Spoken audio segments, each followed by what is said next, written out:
Assalamualaikum warahmatullahi wabarakatuh. Innal hamdalillah nahmaduhu wa nasta'inuhu wa nastaghfiruh wa na'udzu billahi min shururi anfusina wa min sayyiati a'malina. Man yahdihillahu fala mudilla lahu wa man yudlil fala hadiya lahu. Asyhadu an la ilaha illallah wahdahu la syarika lahu wa asyhadu anna Muhammadan abduhu wa rasuluh. Ya ayyuhalladzina amanu taqullaha haqqa tuqatih wa la tamutunna illa wa antum muslimun. Ya ayyuhan nasu taqu rabbakum alladzi khalaqakum min nafsin wahidah wa khalaqa minha zawjaha wa batha minhuma rijalan katsiran wa nisaa'a wattaqullaha alladzi tasaaluna bihi wal arham Inna Allaha kana 'alaikum raqiba. Ya ayyuhalladzina amanu taqullaha wa qulu qawlan sadida yuslih lakum a'malakum wa yaghfir lakum dhunubakum wa man yuti'illaha wa rasulahu faqad faza fawzan 'azima amma ba'd. Fa inna asdaqal hadithi kitabullah wa khairul huda hudan nabiyyi sallallahu alaihi wasallam wa syarrul umuri muhdatsatuha wa kullu muhdatsatin bid'ah wa kullu bid'atin dhalalah wa kullu dhalalatin finnar.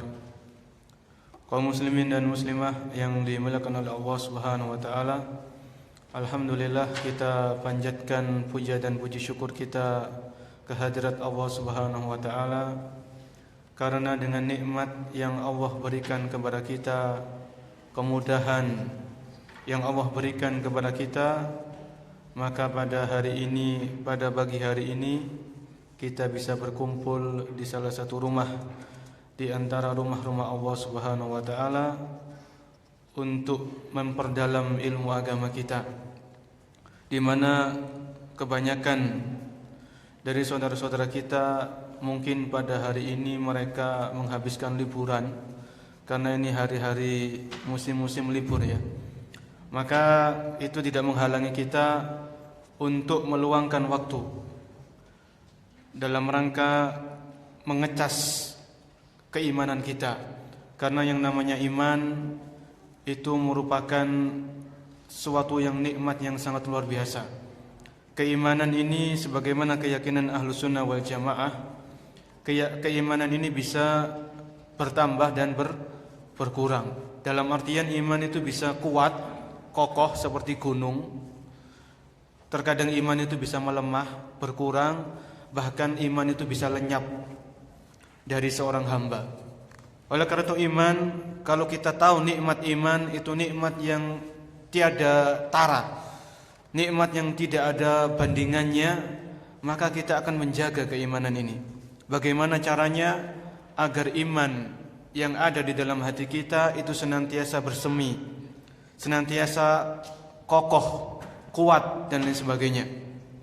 Maka di antara hal-hal yang bisa menguatkan atau mengokohkan keimanan kita sebagaimana yang dijelaskan oleh para ulama adalah dengan menuntut ilmu.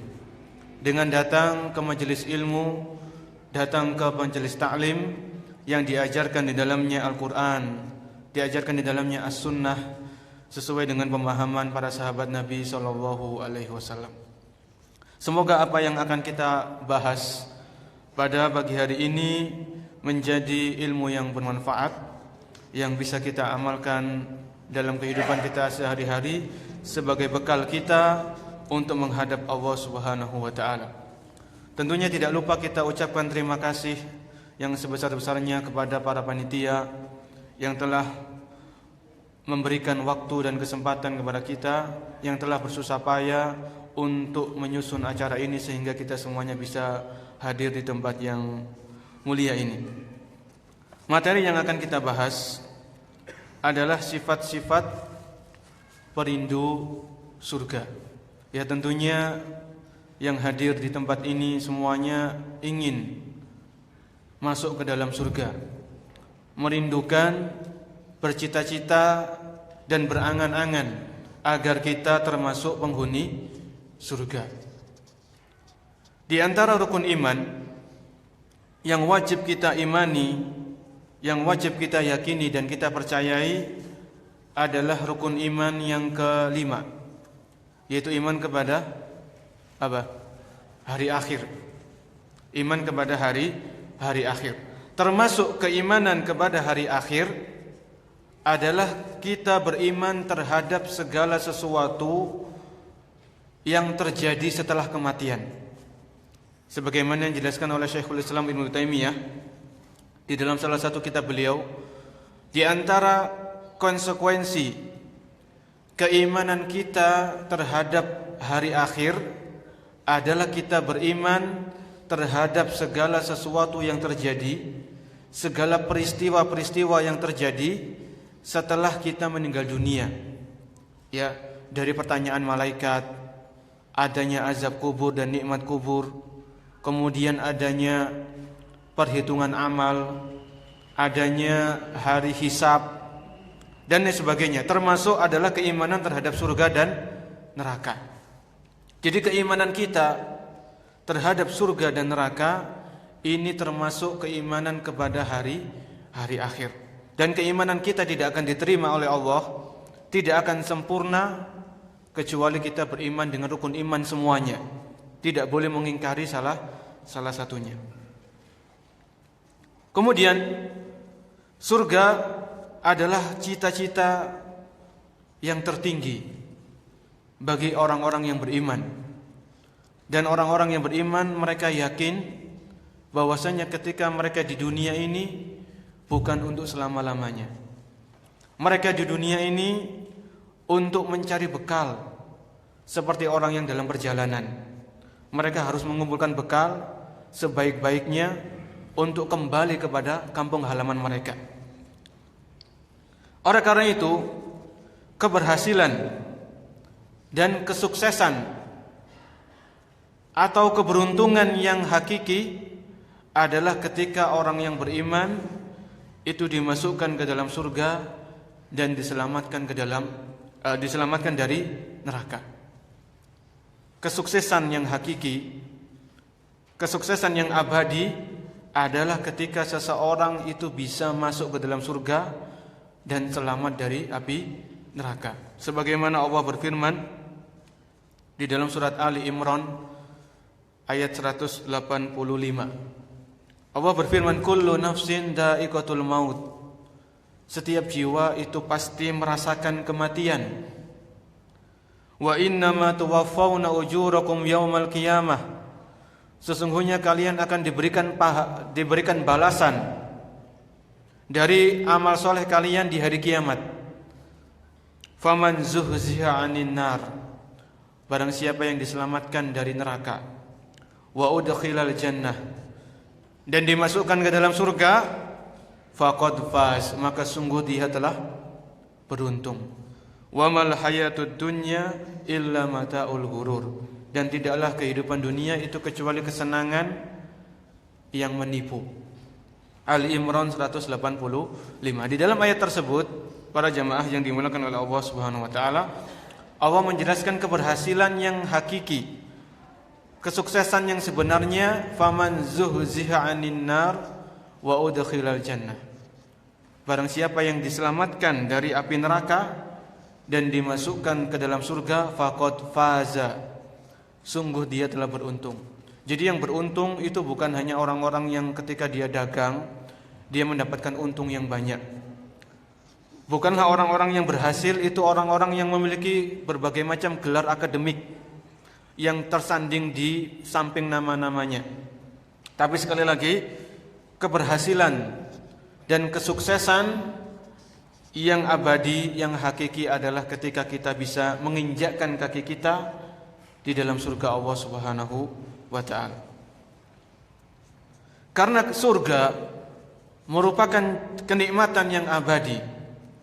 Karena surga merupakan cita-cita yang paling tinggi, maka untuk bisa menggapainya, untuk bisa meraih kenikmatan surga, untuk bisa mendapatkan kenikmatan surga, maka kita butuh pengorbanan. Ya, kita butuh apa? Pengorbanan. Sebagaimana orang-orang pencari dunia, kalau kita mau memiliki rumah itu kan kita perlu kerja keras dan lain sebagainya, selain berdoa dan lain sebagainya, maka kita akan kerja keras. Seseorang yang ingin punya rumah, ingin menyekolahkan anaknya di universitas-universitas yang ternama misalnya, maka kita butuh apa? Pengorbanan, harta, pikiran, waktu dan lain sebagainya. Itu cita-cita yang sifatnya duniawi. Bagaimana dengan cita-cita yang paling tinggi, yaitu surga? Maka tentunya pengorbanan yang perlu kita lakukan tentunya jauh lebih besar. Untuk bisa mendapatkan surga, pengorbanan yang harus kita lakukan harus lebih ekstra. Sebagaimana dalam sebuah hadis yang diriwayatkan oleh Imam Muslim, Rasulullah sallallahu alaihi wasallam bersabda, "Khuffatil jannatu bil makarih wa khuffatin naru bisyahawat." Khuffatil jannatu bil makarih, kata beliau, surga itu dikelilingi, surga itu diliputi dengan al-makarih. Al-makarih itu sesuatu yang tidak disukai oleh hawa nafsu manusia. Wa khuffatin nar, sedangkan neraka, kata beliau, itu diliputi, dikelilingi dengan sesuatu yang disukai oleh hawa nafsu, maksudnya dengan syahwat. Khuffatil jannatu bil makarih, maka surga itu diliputi dengan segala sesuatu yang tidak disukai oleh hawa nafsu manusia. Oleh karena itu, apabila kita bercita-cita dan berkeinginan keras, bertekad kuat untuk bisa masuk ke dalam surga, maka kita perlu berjihad melawan hawa nafsu. Harus kita tundukkan hawa nafsu ini. Karena Allah Subhanahu wa taala menjelaskan, "Innan nafsa la'ammaratun bisu." Sesungguhnya hawa nafsu manusia itu senantiasa mengajak atau menyuruh kepada keburukan, menyuruh kepada kemaksiatan, menyuruh kepada kedurhakaan kepada Allah dan Rasulnya. Innan nafsa la'ammaratun bisu. Itu sifat hawa nafsu manusia, siapapun dia. Maka tidak ada pilihan lain bagi perindu surga, bagi orang-orang yang benar-benar ingin dimasukkan ke dalam surga, kecuali dia harus menundukkan hawa nafsunya. Kita datang ke majelis ilmu itu kan tidak disukai oleh hawa nafsu. Berat ya, di saat orang-orang banyak yang berlibur, di saat banyak orang-orang yang menyia-nyiakan waktunya untuk hal-hal yang tidak bermanfaat. Ketika kita duduk di sini bersabar, berusaha bersabar, maka ini salah satu cara kita untuk bisa meraih surga Allah Subhanahu wa taala. Itu sebuah konsekuensi. Kita ingin masuk ke dalam surga, maka kita akan melewati duri-duri yang tajam. Kita akan banyak mendapatkan halangan. Kita akan mendapatkan banyak rintangan. Sebagaimana Allah juga menjelaskan Alif Lam Mim, ahasiban nasu ayyutraku an yaqulu amanna wa hum la yuftanun. Apakah manusia itu mengira ketika mereka berkata aku beriman, kemudian mereka tidak diuji? Maka kita semuanya diuji oleh Allah Subhanahu wa taala. Benar enggak keimanan kita? Benar enggak kita ingin masuk ke dalam surga? Maka semuanya harus ada ujian. Semuanya akan melewati ujian-ujian dari Allah Subhanahu wa taala.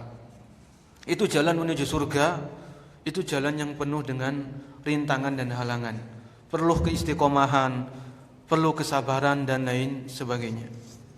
Para hadirin kaum muslimin dan muslimah rahimani wa rahimakumullah.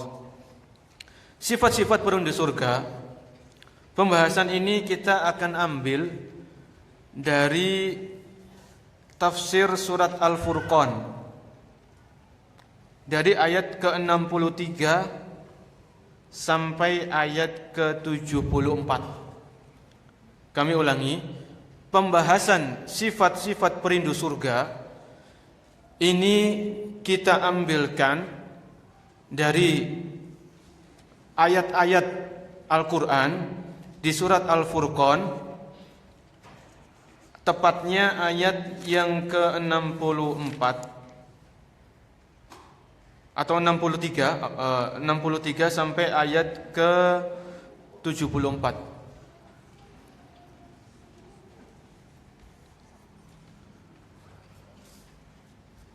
Dan kita ambil dari tafsir Taisirul Karimir Rahman fi tafsiri Kalamil Mannan, yaitu sebuah tafsir yang disusun oleh Asy-Syaikh Abdurrahman bin Nasir As-Sa'di. Semoga Allah Subhanahu wa taala merahmati beliau. Dan juga kita ambil pembahasan kita dari Fathul Mannan fi Sifati Ibadur Rahman, karya Asy-Syaikh Wahid Abdus Salam Bali.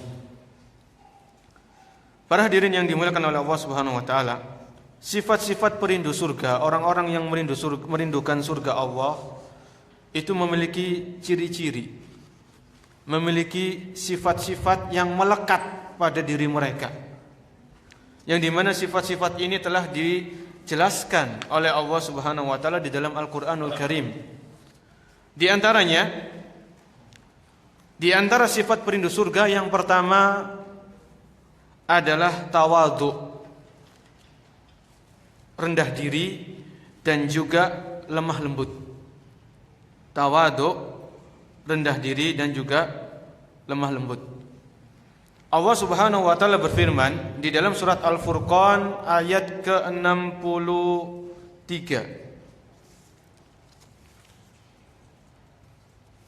yang bunyinya, wa ibadur rahmanil ladina yamshuna 'alal ardi hauna wa idza khatabahumul jahiluna qalu salama. Wa ibadur rahman, dan hamba-hamba Allah yang maha penyayang. Siapa hamba-hamba Allah yang maha penyayang? Alladina yamshuna 'alal ardi hauna, mereka adalah orang-orang yang berjalan di atas muka bumi dengan rendah hati. Wa idza khatabahumul jahiluna qalu salama, dan apabila orang-orang yang bodoh itu mengganggu mereka, maka mereka mengucapkan kata-kata yang mengandung keselamatan. Al-Furqan ayat 63. Maka di dalam ayat ini Asy-Syaikh Abdurrahman bin Nasir As-Sa'di menjelaskan, wa ibadur rahman. Jadi ini adalah sifat-sifat hamba Allah yang maha penyayang, Ar-Rahman. Karena hamba itu bermacam-macam. Kalau kita pernah dengar hadis ya, di dalam kitab Tauhid karya Syekh Muhammad bin Abdul Wahhab, itu di dalam salah satu pembahasannya itu ada sebuah hadis yang berbunyi ta'isa abdud dinar, ta'isa abdud dirham, celaka hamba-hamba dinar, celaka hamba-hamba dirham. Jadi hamba itu macam-macam. Ada yang hamba dinar. Apakah abdud dinar, orangnya itu menaruh dinar di depannya kemudian disembah gitu? Atau ta'isa abdud dirham, celaka hamba-hamba dirham. Maksudnya hamba-hamba dirham itu bagaimana? Apakah orang itu punya koin dirham, kemudian diletakkan di depannya, kemudian dia sujud gitu? Maka tidak demikian ya. Maksudnya ta'isa abdud dinar, ta'isa abdud dirham, celaka hamba-hamba dinar, celaka hamba-hamba dirham. Kemudian di akhir hadisnya, in u'tiya radiya wa illam yu'ta sakhita. Maksudnya hamba-hamba dinar, hamba-hamba dirham, mereka adalah orang-orang yang diperbudak oleh dunia. Diperbudak oleh dunia. Jadi waktu yang diberikan oleh Allah kepada mereka itu semuanya digunakan untuk mencari dunia. Mencari dinar, mencari dirham. Kalau dalam bahasa kita mencari rupiah. Ya, mencari pundi-pundi rupiah. Semuanya waktunya digunakan untuk itu. Pikirannya ketika dia bangun tidur sampai tidur kembali, pikirannya itu bagaimana caranya agar pundi-pundi rupiah, agar rekeningnya itu bertambah. Maka Rasulullah SAW mendoakan kecelakaan ta'isa abdud dinar, celaka hamba-hamba dinar. Di antara ciri-ciri mereka, in u'tiya radiya, kalau mereka diberikan dinar itu mereka ridho, senang. Kalau mereka diberikan rezeki yang luas oleh Allah, maka mereka gembira. Wa illam yu'ta sakhita. Tapi kalau mereka rezekinya sempit, mereka ditahan rezekinya oleh Allah Subhanahu wa taala dengan hikmah yang dimiliki oleh Allah, sakhita, mereka marah, mereka dongkol, mereka tidak ridho dan lain sebagainya. Itu hamba-hamba dinar dan hamba-hamba dirham, hamba-hamba dunia, orang-orang yang diperbudak oleh dunia. Tapi di dalam ayat ini Allah menjelaskan wa ibadur rahman. Ini sifat-sifat hamba-hamba Allah yang maha penyayang. Wa ibadur rahman. Apa sifat-sifat mereka? Yamshuna 'alal ardi hauna. Mereka itu kalau berjalan di muka bumi ini, mereka itu tawadhu, rendah diri. Sakinina mutawaddiina lillahi walil khalqi. Mereka itu berjalannya itu dengan tenang. Mereka merendahkan diri kepada Allah dan mereka merendahkan diri kepada sesama manusia. Fahada wasfun lahum bil waqari was sakinati wat tawadhu. Maka ini merupakan sifat di antara sifat-sifat yang dimiliki oleh mereka, yaitu rendah diri. Tawadhu, kita tidak akan bisa memiliki sifat tawadhu atau sifat rendah diri kecuali kita mengenali sifat yang berlawanan dari sifat tawadhu. Apa lawan kata dari tawadhu? Sombong. Kita tidak mungkin bisa memiliki sifat rendah diri kecuali kita paham betul apa yang namanya sifat sombong. Sebagaimana kita tidak mungkin mentauhidkan Allah, mengesahkan Allah, kecuali kita paham betul apa yang namanya kesyirikan. Jadi kalau kita belajar tentang kesyirikan, macam-macamnya, definisinya, itu bukan untuk kita lakukan, tapi untuk kita jauhi. Kalau kita nggak paham apa itu syirik, dikhawatirkan kita akan jatuh pada kesyirikan sedangkan kita tidak sadar. Oleh karena itu kalau kita mau belajar tauhid itu nggak akan lengkap, nggak akan sempurna kecuali kita belajar tentang kesyirikan. Sebagaimana kalau kita mempelajari sunnah-sunnah Nabi Sallallahu Alaihi Wasallam, tidak akan sempurna kecuali kita mempelajari apa itu bid'ah, apa pembagiannya, apa definisinya, sesuai dengan dalil-dalil dari Al-Quran dan sunnah Nabi. Itu jadi yang berlawanan itu kita pelajari juga. Sebagaimana tawadhu, itu kita akan bisa memiliki sifat tawadhu apabila kita memahami apa yang dimaksud dengan sombong. Tawadhu itu bermacam-macam. Tawadhu yang pertama adalah tawadhu rendah diri kepada Allah Subhanahu wa taala. Tawadhu kepada Allah Subhanahu wa taala, rendah diri. Maksudnya apa? Rendah diri kepada Allah apabila datang kebenaran,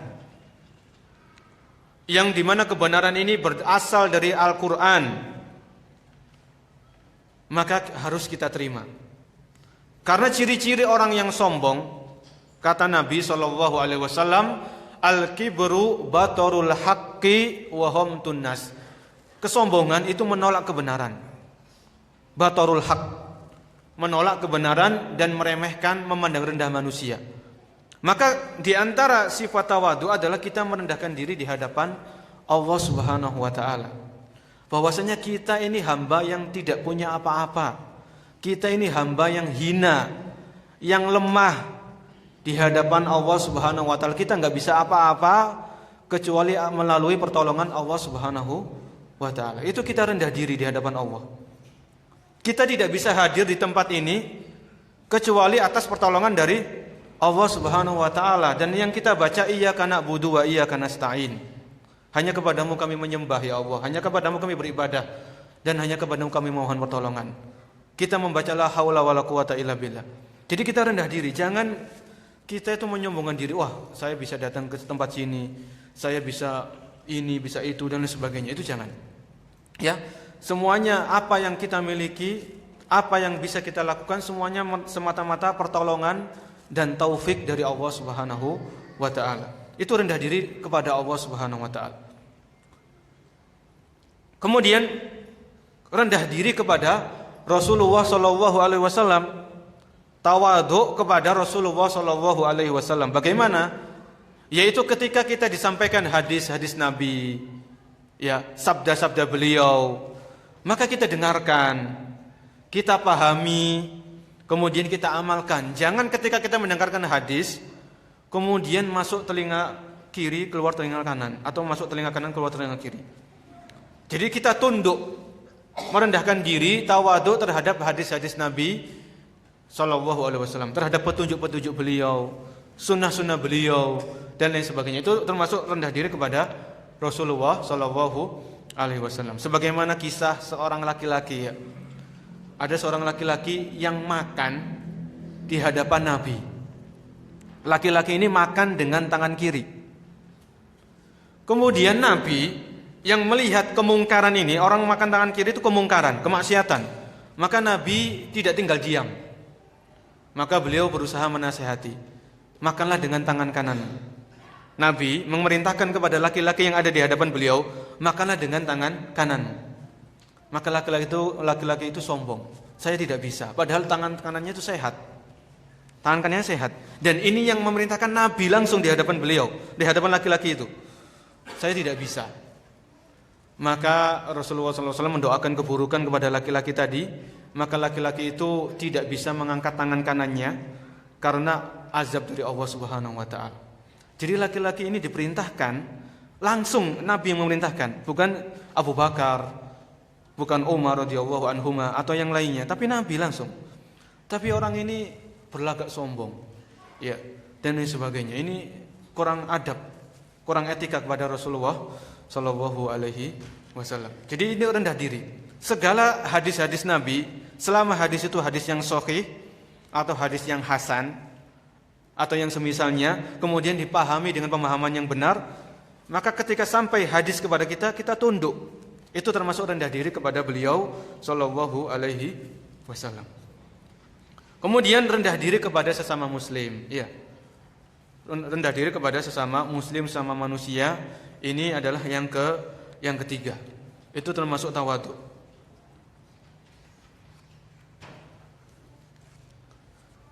Marilah kita berusaha memiliki sifat tawadhu ini, sifat rendah diri, apapun kedudukan kita di masyarakat, apapun status sosial yang kita miliki di masyarakat, entah itu kita kepala RT atau kita Pak RW, ya, atau lurah atau yang semisalnya, tetap kita seperti manusia biasa, tidak ada bedanya di hadapan Allah Subhanahu wa taala kecuali dengan ketakwaan. Ya, apapun kedudukan yang kita miliki di masyarakat kita, di orang-orang yang ada di sekitar kita, maka kita tetap manusia biasa. Kita berasal dari air mani yang hina, dan kita akan kembali dimakan cacing ketika kita dimasukkan ke dalam kuburan. Ya. Kemudian berapapun harta yang kita miliki, jangan sampai kekayaan yang kita miliki menjadikan kita sebagai orang-orang yang sombong, sebagai orang-orang yang jauh dari rendah diri. Karena terkadang seseorang itu bisa melakukan kesombongan karena dia punya harta. Karena apa? Dia punya kekayaan. Oleh karena itu dalam sebuah hadis yang sahih, Rasulullah SAW pernah bersabda, di antara orang-orang yang tidak akan diajak bicara oleh Allah di hari kiamat, dan orang-orang yang akan mendapatkan azab yang pedih adalah orang-orang yang miskin tapi sombong. Ini kan sudah kebangetan, ya, sudah keterlaluan. Orang miskin tapi sombong. Apa yang dia sombongkan? Kalau orang kaya sombong itu ya wajar, walaupun itu tetap tercela, dan itu termasuk diharamkan oleh Allah Subhanahu wa taala, sifat sombong. Tapi kan ada tendensinya, dia sombong karena dia punya harta, punya kekayaan dan lain sebagainya. Tapi kalau ada orang miskin, sudah miskin tapi sombong, na'udzubillahi min dzalik. Kemudian sebanyak apapun ilmu yang kita miliki, sebanyak apapun gelar yang kita miliki, tetap kita harus berusaha memiliki sifat tawadhu. Seganteng apapun wajah yang kita miliki, secantik apapun wajah yang kita miliki, tetap kita harus menghiasi diri kita dengan sifat tawadhu. Karena yang membuat seseorang sombong itu diantaranya kan ilmu, ya, ilmu yang dia miliki, kemudian kedudukan, status sosial, kemudian harta, ataupun wajah dan badan yang rupawan. Itu diantara hal-hal yang seringkali menjerumuskan seseorang di dalam kesombongan. Ya, kalau kita mau membandingkan antara Fir'aun itu kan kerajaannya kan cuma di Mesir ya. Fir'aun itu kerajaannya cuma di Mesir. Kemudian apa yang dikatakan oleh Fir'aun? Ana rabbukumul a'la. Aku adalah Tuhan kalian yang paling tinggi. Itu Fir'aun, sombongnya bukan main. Bandingkan dengan apa yang dikatakan oleh Nabi Sulaiman alaihissalam. Nabi Sulaiman kalau kita bandingkan dengan Fir'aun itu kan enggak ada apa-apanya. Kekuasaan Fir'aun itu enggak ada apa-apanya dibandingkan dengan kekuasaan Nabi Sulaiman alaihissalam. Tapi apa yang dikatakan oleh Nabi Sulaiman? Hada min fadli Rabbi. Semua yang aku dapatkan ini adalah keutamaan dari Allah Subhanahu wa taala. Keutamaan dari Tuhanku. Liyabluwani, untuk mengujiku. Aashkuru am akfur. Apakah aku termasuk orang-orang bersyukur atau orang-orang yang kufur? Kan beda. Yang satunya Fir'aun ini sombongnya kelampauan batas. Yang Nabi Sulaiman merendahkan diri di hadapan Allah Subhanahu wa taala. Kemudian kita bandingkan antara Fir'aun dengan Umar bin Khattab radhiyallahu anhu. Fir'aun, kalau kita bandingkan kekuasaan Fir'aun sama Umar bin Khattab kan enggak ada apa-apanya juga. Tapi Fir'aun mengucapkan ana rabbukumul a'la, yang diucapkan oleh Umar radhiyallahu anhu subhana rabbiyal a'la. Jadi Umar radhiyallahu anhu kekuasaannya kan membentang, terbuka. Tapi beliau ketika sujud apa yang beliau ucapkan? Subhana rabbiyal a'la, maha suci Allah Tuhan yang maha tinggi. Enggak ada apa-apanya, semuanya rendah diri di hadapan Allah Subhanahu wa taala. Itu bahayanya sifat sombong. Apapun yang kita miliki semuanya dari Allah Subhanahu wa taala. Kemudian contoh ketawaduan Rasulullah. Jadi Rasulullah sallallahu alaihi wasallam itu pribadi yang tawadhu. Di antara contoh ketawaduan beliau, ketika Rasulullah ini melewati sekelompok anak kecil yang sedang bermain, maka beliau mengucapkan salam. Jadi beliau mengucapkan salam kepada anak-anak kecil yang sedang bermain. Itu contoh ketawaduan beliau. Kemudian di antara contoh ketawaduan yang dimiliki oleh Rasulullah SAW, sebagaimana yang dijelaskan oleh Syekh Wahid Abdul Salam Bali di dalam kitab beliau, adalah ketika Rasulullah kalau di rumah itu beliau membantu pekerjaan istri beliau, ya, membantu mungkin kalau di zaman kita membantu nyuci baju, bantu bersih-bersih rumah dan lain sebagainya, bantu menjahit pakaian kalau ada pakaian yang rusak. Itu yang dilakukan oleh Rasulullah sallallahu alaihi wasallam ketika beliau di rumah. Ketika azan berkumandang, beliau langsung meninggalkan pekerjaannya, maka beliau langsung ke masjid. Itu sebagaimana dituturkan oleh Aisyah Ummul Mukminin radhiyallahu anha. Yaitu pentingnya sifat tawadhu. Kemudian lemah lembut. Tadi lemah lembut, Allah Subhanahu wa taala berfirman, "Wa idza khatabahumul jahiluna qalu salam." Apabila orang-orang yang jahil itu menyapa mereka, menjahili mereka, maka mereka mengucapkan qaulu salama. Mereka mengucapkan kata-kata yang mengandung keselamatan. Jadi ada orang-orang yang bodoh misalnya ngajak debat, ya jangan dituruti. Orang yang bodoh, yang belum paham, yang punya masih ilmu kita semuanya masih sedikit.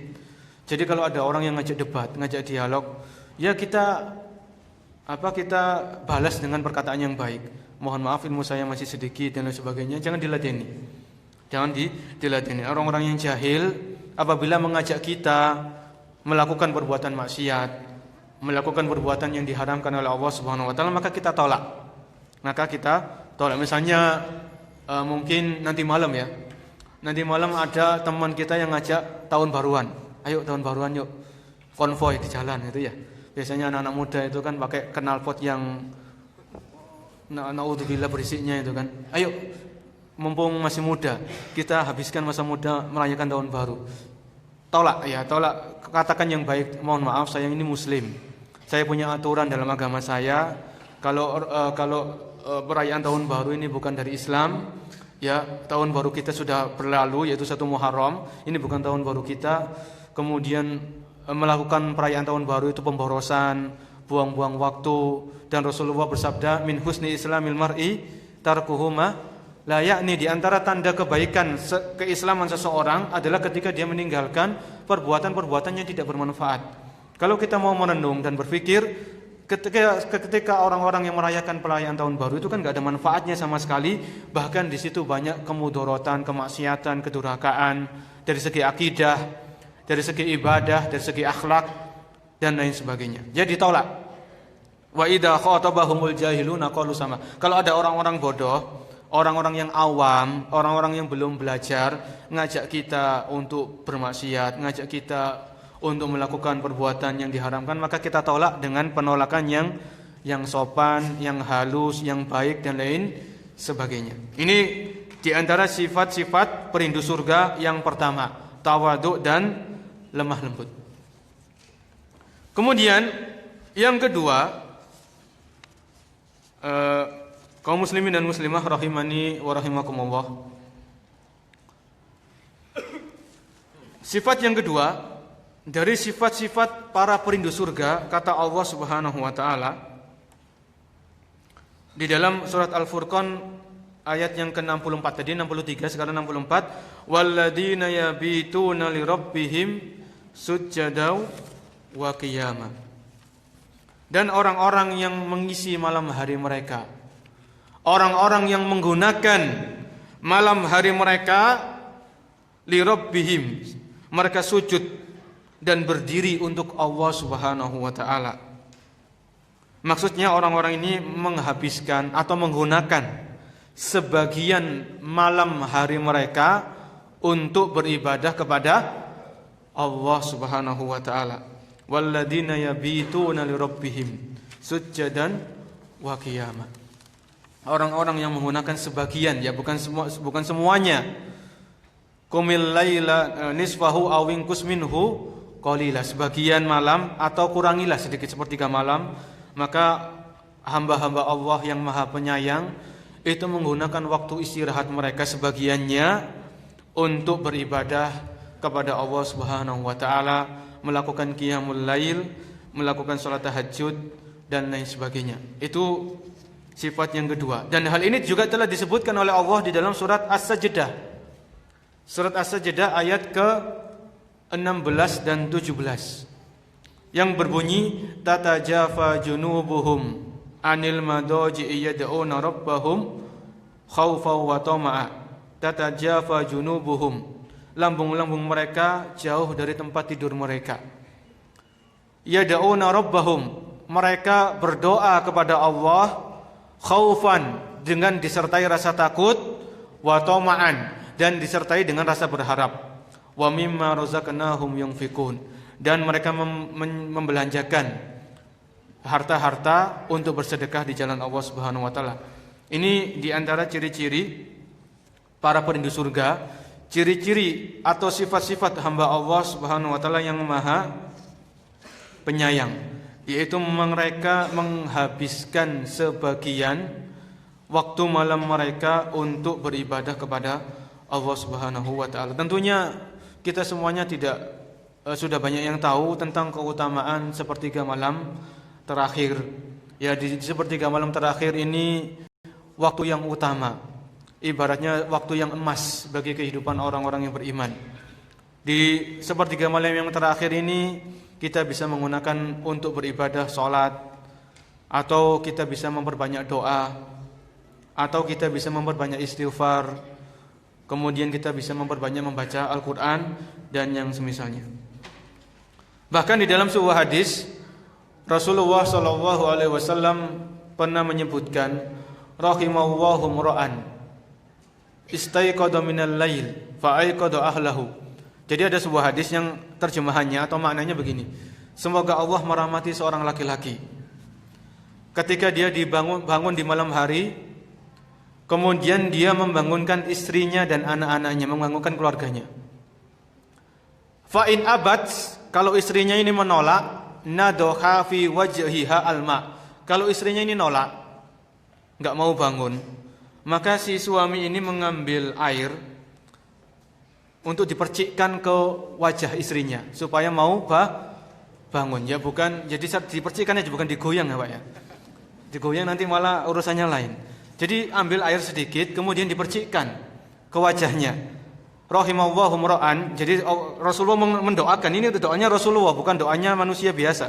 Semoga Allah merahmati seorang laki-laki, seorang suami, kalau sudah berkeluarga, seorang suami atau seorang ayah, ketika dia bangun di waktu malam, kemudian dia membangunkan istrinya. Kalau istrinya ini enggak mau bangun, maka dia memercikkan ke wajahnya air. Begitu juga sebaliknya, rahimallahu imra'atan. Rasulullah juga mendoakan seorang istri ketika dia bangun di waktu malam, kemudian dia membangunkan suaminya.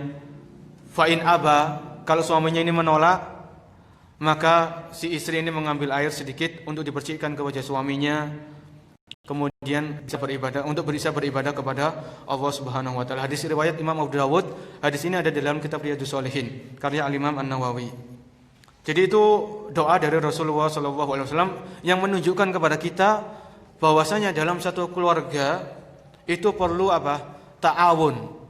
Perlu saling tolong menolong dalam kebaikan dan ketakwaan. Wa ta'awanu 'alal birri wat taqwa, kata Allah Subhanahu wa taala, dan tolong menolonglah. Dan saling tolong menolonglah dalam kebaikan dan ketakwaan di surat Al-Maidah. Itu tentang sifat yang kedua di antara sifat-sifat perindu surga, sifat-sifat hamba Allah yang maha penyayang. Mereka menghabiskan sebagian waktu malamnya untuk beribadah kepada Allah Subhanahu wa taala. Ya minimal kalau kita tidak mampu salat tahajud sebanyak 8 rakaat plus 3 rakaat witir sebagaimana yang dicontohkan oleh Nabi SAW, ya minimal kita salat witir lah ya. Minimal kalau kita bangunnya itu mepet, kita bangun kemudian sebentar lagi sudah azan subuh, maka kita minimal salat witir 1 rakaat atau 3 rakaat dan yang semisalnya. Karena salat witir ini tidak pernah ditinggalkan oleh Rasulullah SAW, baik ketika beliau mukim, ketika beliau di rumah, atau ketika beliau sedang safar.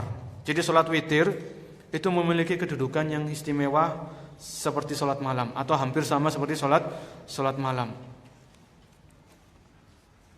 Itu sifat yang kedua ya.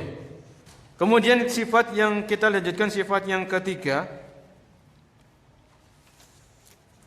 Di antara sifat-sifat para perindu surga, sifat-sifat hamba Allah Subhanahu wa taala yang maha penyayang adalah sebagaimana yang dijelaskan di dalam surat Al-Furqan ayat 65 dan 66 yang berbunyi,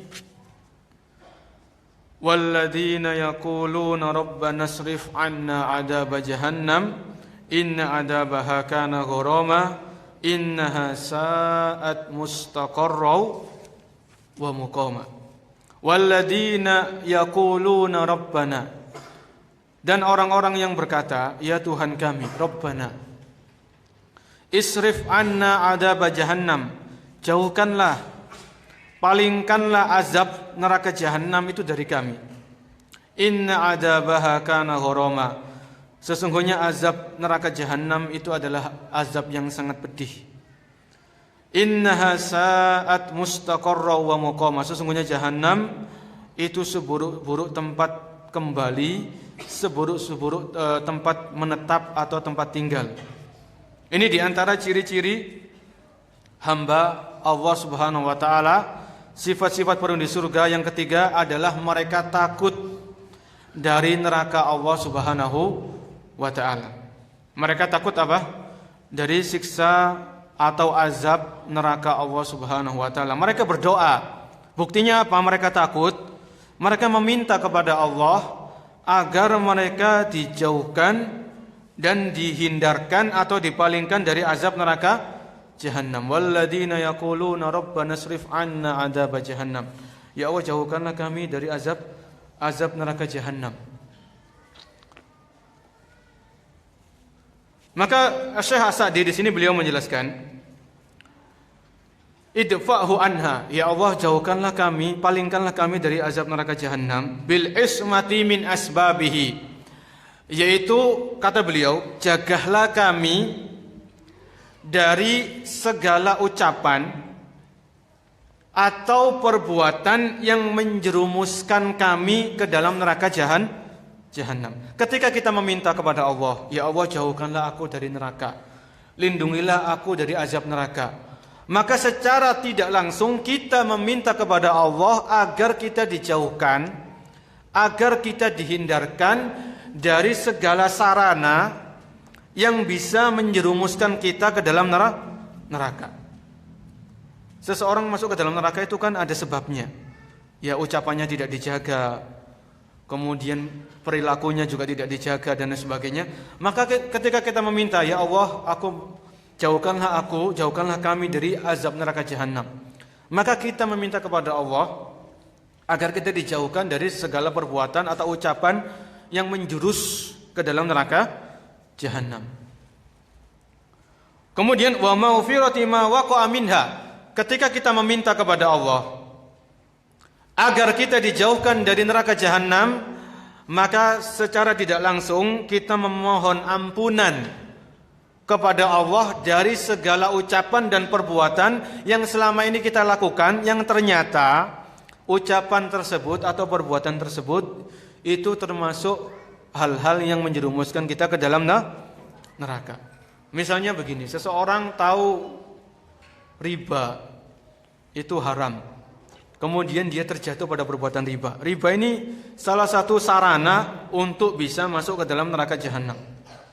Maka ketika seseorang itu sadar dirinya selama ini itu masih bermuamalah, masih bertransaksi dengan riba, maka dia memohon ampun kepada Allah Subhanahu wa taala. Jadi kan orang itu bertentangan. Kalau di satu sisi lisannya itu dia memohon perlindungan dari neraka, namun perbuatannya dia masih melakukan riba.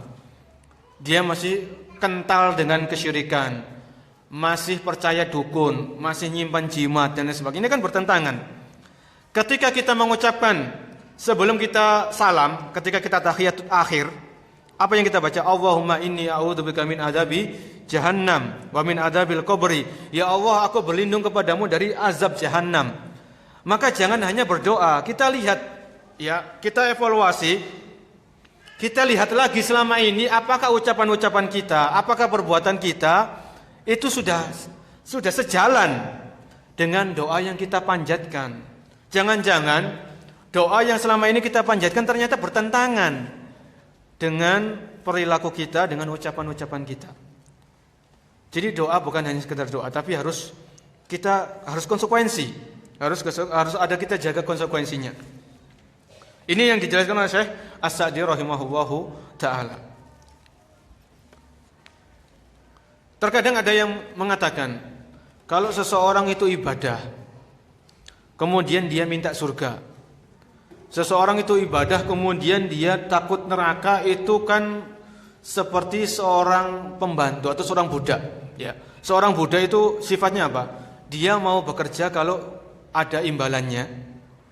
Dia takut sama apa? Majikannya. Jadi ada orang-orang atau pemahaman yang mengatakan kalau seseorang itu ibadah kepada Allah, kemudian dia minta surga, minta balasan. Kemudian ketika seorang beribadah kepada Allah dia takut neraka, itu sama saja seperti seorang budak. Sama saja misalnya seorang pembantu lah katakanlah.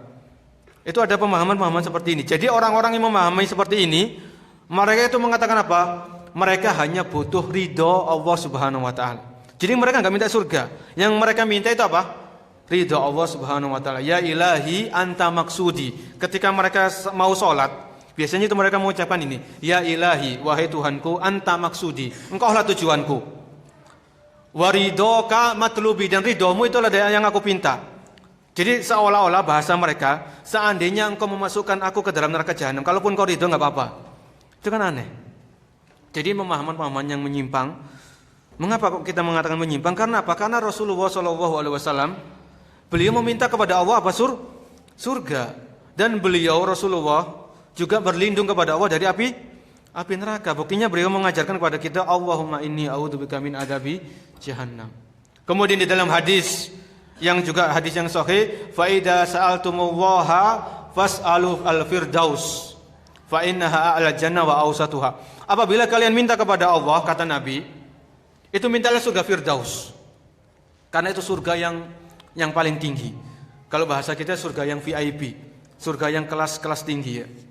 Fa idza sa'altumullaha fas'alul firdaus. Jadi kalau kalian minta surga itu jangan minta yang nanggung-nanggung. Jangan surga yang tingkat rendah. Yang penting masuk surga walaupun di emperannya, kan enggak? Ini kan ciri-ciri orang yang semangatnya itu lemah, ya. Semangatnya itu lemah. Yang penting masuk surga, yang penting selesai tugasnya, yang penting jangan ya. Kita perhatikan kualitas. Kalau kita mampu, kalau kita bisa minta kepada Allah surga Firdaus, mengapa kita rela? Mengapa kita ridho dengan surga-surga yang tingkatnya lebih rendah dari surga Firdaus? Itu sifat yang ketiga dari sifat perindu surga adalah mereka takut dari neraka, takut dari azab Allah Subhanahu wa taala. Para hadirin kaum muslimin dan muslimah rahimani wa rahimakumullah. Lanjut kita sifat yang keempat. Di antara sifat-sifat orang-orang yang merindukan, yang mengharapkan surga Allah Subhanahu wa taala adalah sebagaimana yang dijelaskan di dalam ayat yang selanjutnya, ayat ke-67 di dalam surat Al-Furqan. Allah Subhanahu wa taala berfirman, "Walladzina idza anfaqu lam yusrifu wa lam yaqturu wa kana baina dzalika qawama." Dan orang-orang yang apabila membelanjakan harta, lam yusrifu, mereka tidak berlebih-lebihan. Walam yakturu, dan mereka tidak, lam yusrifu, mereka tidak berlebih-lebihan. Walam yakturu, dan mereka tidak pelit. Wa kana baina dzalika qawama, mereka adalah orang-orang yang pertengahan. Jadi sifat yang keempat yang kita ambil dari ayat ini adalah pertengahan dalam membelanjakan harta. Yaitu kita bersifat tengah-tengah dalam membelanjakan harta di jalan Allah Subhanahu wa taala. Pertengahan maksudnya kita tidak berlebih-lebihan dan juga tidak terlalu pelit. Maka beliau menjelaskan, Asy-Syaikh Sa'di beliau menjelaskan, wa walladzina idza anfaqu, mereka apabila berinfak, mereka apabila membelanjakan harta. Di sini an-nafaqatul wajibah wal mustahabah. Walladzina idza anfaqu, apabila mereka berinfak, bersedekah, mereka membelanjakan harta, menggunakan harta, maka di sini beliau menjelaskan an-nafaqatul wajibah wal mustahabah. Yang namanya nafkah atau sedekah itu ada sedekah yang sifatnya wajib, ada sedekah yang sifatnya sunnah. Sedekah yang wajib atau nafkah yang wajib adalah nafkah yang dikeluarkan oleh seorang suami untuk istrinya, untuk anak-anaknya. Ya, ini sedekah yang wajib. Sedekah yang wajib itu adalah seseorang yang pertama kali yang harus diperhatikan itu dirinya sendiri. Jangan sampai dia rajin membantu orang lain, dirinya sendiri kekurangan. Dalam artian dirinya sendiri itu kekurangan sampai dia minta-minta. Kalau dirinya sendiri sudah cukup, kemudian ada harta berlebih, kemudian diperhatikan istrinya, kemudian diperhatikan anak-anaknya. Kalau semuanya sudah cukup, dalam artian kebutuhan primernya cukup, maka baru kita memperhatikan sedekah-sedekah yang sifatnya sunnah. Sedekah-sedekah yang sifatnya sunnah ini juga bermacam-macam, bertingkat-tingkat. Kalau kita sudah kecukupan, alhamdulillah. Kemudian anak istri kita kecukupan, alhamdulillah. Maka kita perhatikan kerabat dan keluarga dekat kita. Bapak kita, ibu kita, paman, bibi, ya. Kemudian kakek, nenek. Kerabat kita diperhatikan, saudara laki-laki, kakak kita, adik kita perhatikan. Ya. Kalau kita sudah kecukupan, anak istri kita kecukupan, maka lihat kerabat kita. Baru setelah kerabat kita kecukupan, keluarga kita semuanya kecukupan, baru kita memperhatikan sedekah-sedekah yang lain. Ya, misalnya mau bangun masjid, ikut infak ke masjid, mau membantu anak yatim, mau membantu fakir miskin, dan lain sebagainya. Jadi, kalau kita menafkahkan harta, membelanjakan harta, lihat skala prioritas. Jangan sampai tertukar, jangan sampai salah dalam menentukan skala prioritas. Kita tentukan.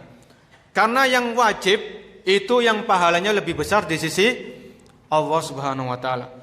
Jadi ketika seorang suami memberikan nafkah kepada istrinya, kemudian dia berharap ketika dia ngasih nafkah itu dia berharap pahala di sisi Allah Subhanahu wa taala, maka pahalanya besar. Pahalanya mendapatkan pahala yang besar di sisi Allah Subhanahu wa taala. Bahkan Nabi SAW bersabda, dinar yang paling baik itu adalah dinar yang disedekahkan oleh seorang laki-laki kepada keluarganya.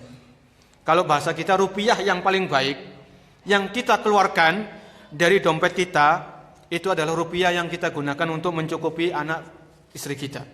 Itu rupiah yang paling baik. Rupiah dalam artian rupiah yang paling besar pahalanya di sisi Allah Subhanahu wa taala. Walladzina idza anfaqu lam yusrifu wa lam yakturu. Jadi orang-orang yang membelanjakan hartanya itu tidak berlebihan. Berlebihan sampai dia sendiri kekurangan. Ya kalau dia bisa bersabar. Kalau nggak bisa bersabar kan bahaya. Jadi tidak berlebihan dan juga tidak terlalu pelit. Juga tidak terlalu pelit. Orang pelit itu biasanya disebabkan karena apa? Karena cinta dunia. Seseorang itu mendapatkan musibah dengan sifat pelit, itu diantara sebabnya adalah ketika seseorang terlalu cinta kepada dunia. Kalau orang pelit itu jangankan untuk orang lain ya, untuk dirinya sendiri itu dia apa? Eman, iya. Mau membelanjakan harta untuk dirinya sendiri, untuk anak istrinya, itu eman. Ya sayang. Bagaimana membelanjakan untuk orang lain? Bagaimana sedekah untuk orang lain? Dia bajunya itu sudah kecil ya, bajunya sudah sempit atau sudah usang. Tapi untuk beli baju itu eman, padahal sudah sempit, sampai auratnya itu mungkin terbentuk ya, karena saking sempitnya bajunya. Untuk beli baju saja eman. Bagaimana dia mau sedekah untuk masjid, untuk pembangunan pondok pesantren dan sebagainya? Itu orang-orang yang pelit. Ya. Wa may yuqashuha nafsihi fa ulaika humul muflihun. Barang siapa yang dijaga oleh Allah dari sifat pelit, maka itu adalah orang-orang yang beruntung. Maka kita semuanya sudah dewasa dan kita bisa memilah dan memilih kapan kita harus bersedekah dan kapan kita harus menafkahi anak dan istri dan lain sebagainya. Semuanya berjalan pertengahan ya. Tidak pelit dan juga tidak berlebihan atau sampai sifat apa? Boros. Bahkan orang-orang yang boros itu adalah saudara-saudara syaitan. Innal mubadzirina kanu ikhwanan lisyayatin. Orang-orang yang boros, orang-orang yang tabzir itu adalah orang-orang yang sifatnya saudara-saudara syaitan. Padahal syaitan itu siapa? Syaitan itu adalah musuh bebuyutan kita.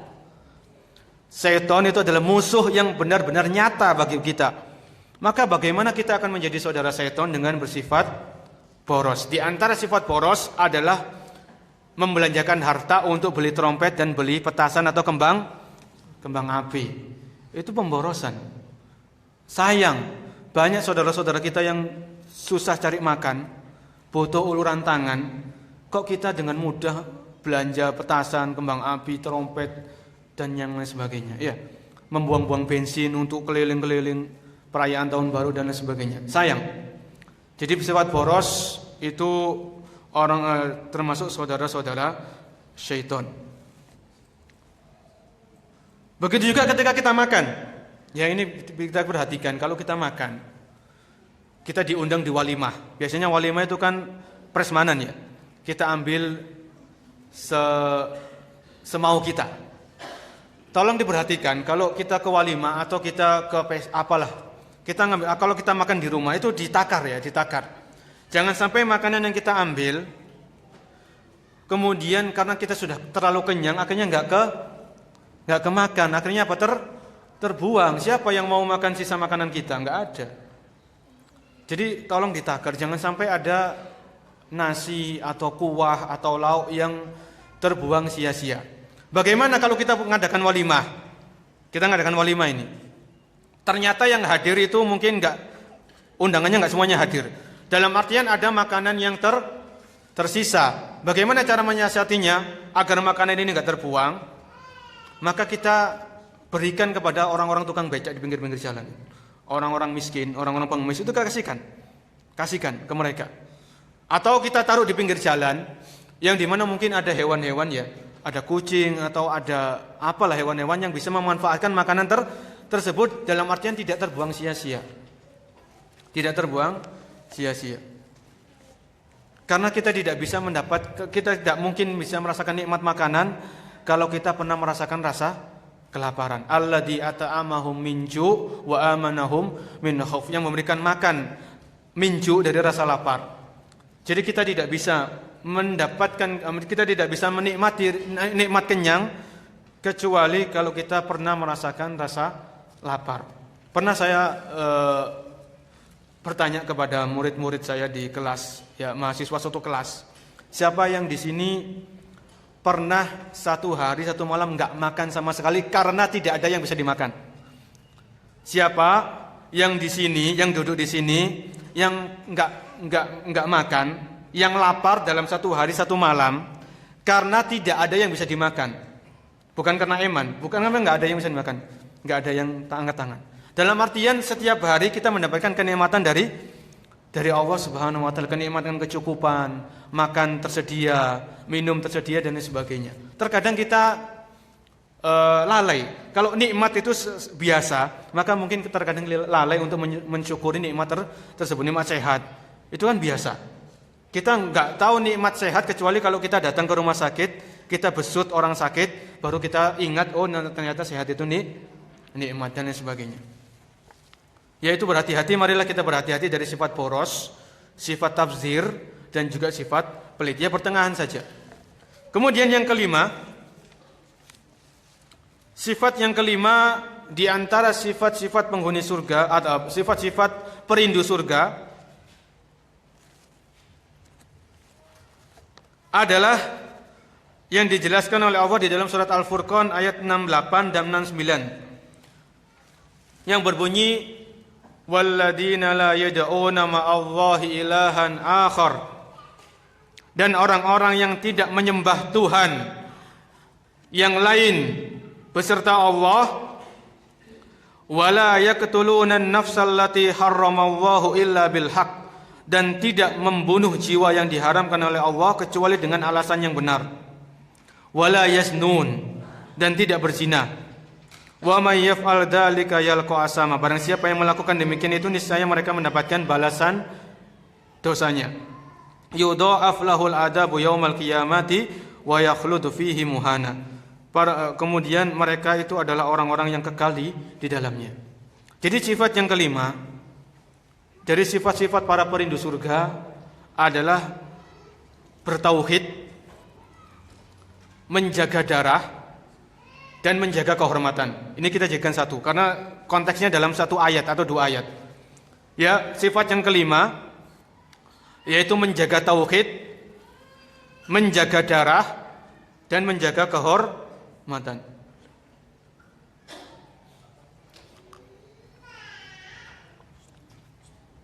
Menjaga tauhid ketika Allah walladzina la yad'una ma'allahi ilahan akhar, yaitu orang-orang yang tidak menyembah Tuhan selain Allah. Dalam artian perindu surga, orang-orang yang merindukan surga itu adalah orang-orang yang menjaga kemurnian tauhidnya, menjaga kemurnian ibadahnya hanya untuk Allah Subhanahu wa taala. Ibadah yang dia lakukan semenjak dia bangun tidur sampai dia akan tidur kembali, semuanya ibadahnya hanya untuk Allah Subhanahu wa taala. Tidak ada sedikit pun ibadah yang diselewengkan. Tidak ada sedikit pun ibadah yang disimpankan untuk selain Allah Subhanahu wa taala. Itu sifat perindu surga. Qul inna sholati wa nusuki wa mahyaya wa mamati lillahi rabbil alamin. Lillah. Katakanlah sesungguhnya salatku, salat yang wajib ataupun salat yang sunnah, wa nusuki, dan sesembelihanku, wa mahyaya, dan hidupku dan matiku, lillah, untuk Allah Subhanahu wa taala, Tuhan semesta alam. Untuk Allah, bukan untuk dunia, bukan untuk menumpuk-numpuk harta dunia, bukan untuk mencari karir, mencari jabatan dan kedudukan. Lillah, hanya untuk Allah. Kita bekerja, kita cari nafkah karena Allah yang memerintahkan kita untuk mencari nafkah. Ya, kita mencari ilmu karena Allah yang memerintahkan kita untuk mencari ilmu. Lillahi rabbil alamin. Jadi untuk Allah Subhanahu wa taala, Tuhan semesta alam. Jadi dijaga tauhidnya. Dijaga tauhidnya, salat kita semuanya untuk Allah. Kemudian bacaan Al-Qur'an kita, sedekah kita, semuanya harus ditujukan untuk Allah Subhanahu wa taala. Karena itulah yang kita ucapkan, iyyaka na'budu, hanya kepadamu kami beribadah.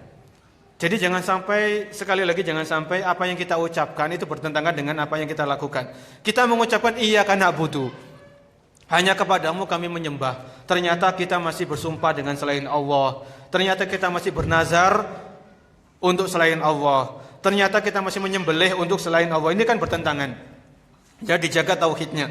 Kemudian menjaga darah. Menjaga darah dalam artian kita tidak boleh membunuh orang-orang yang tidak boleh dibunuh kecuali dengan alasan-alasan yang diperbolehkan. Karena di zaman kita saat ini itu darah seorang muslim itu murah.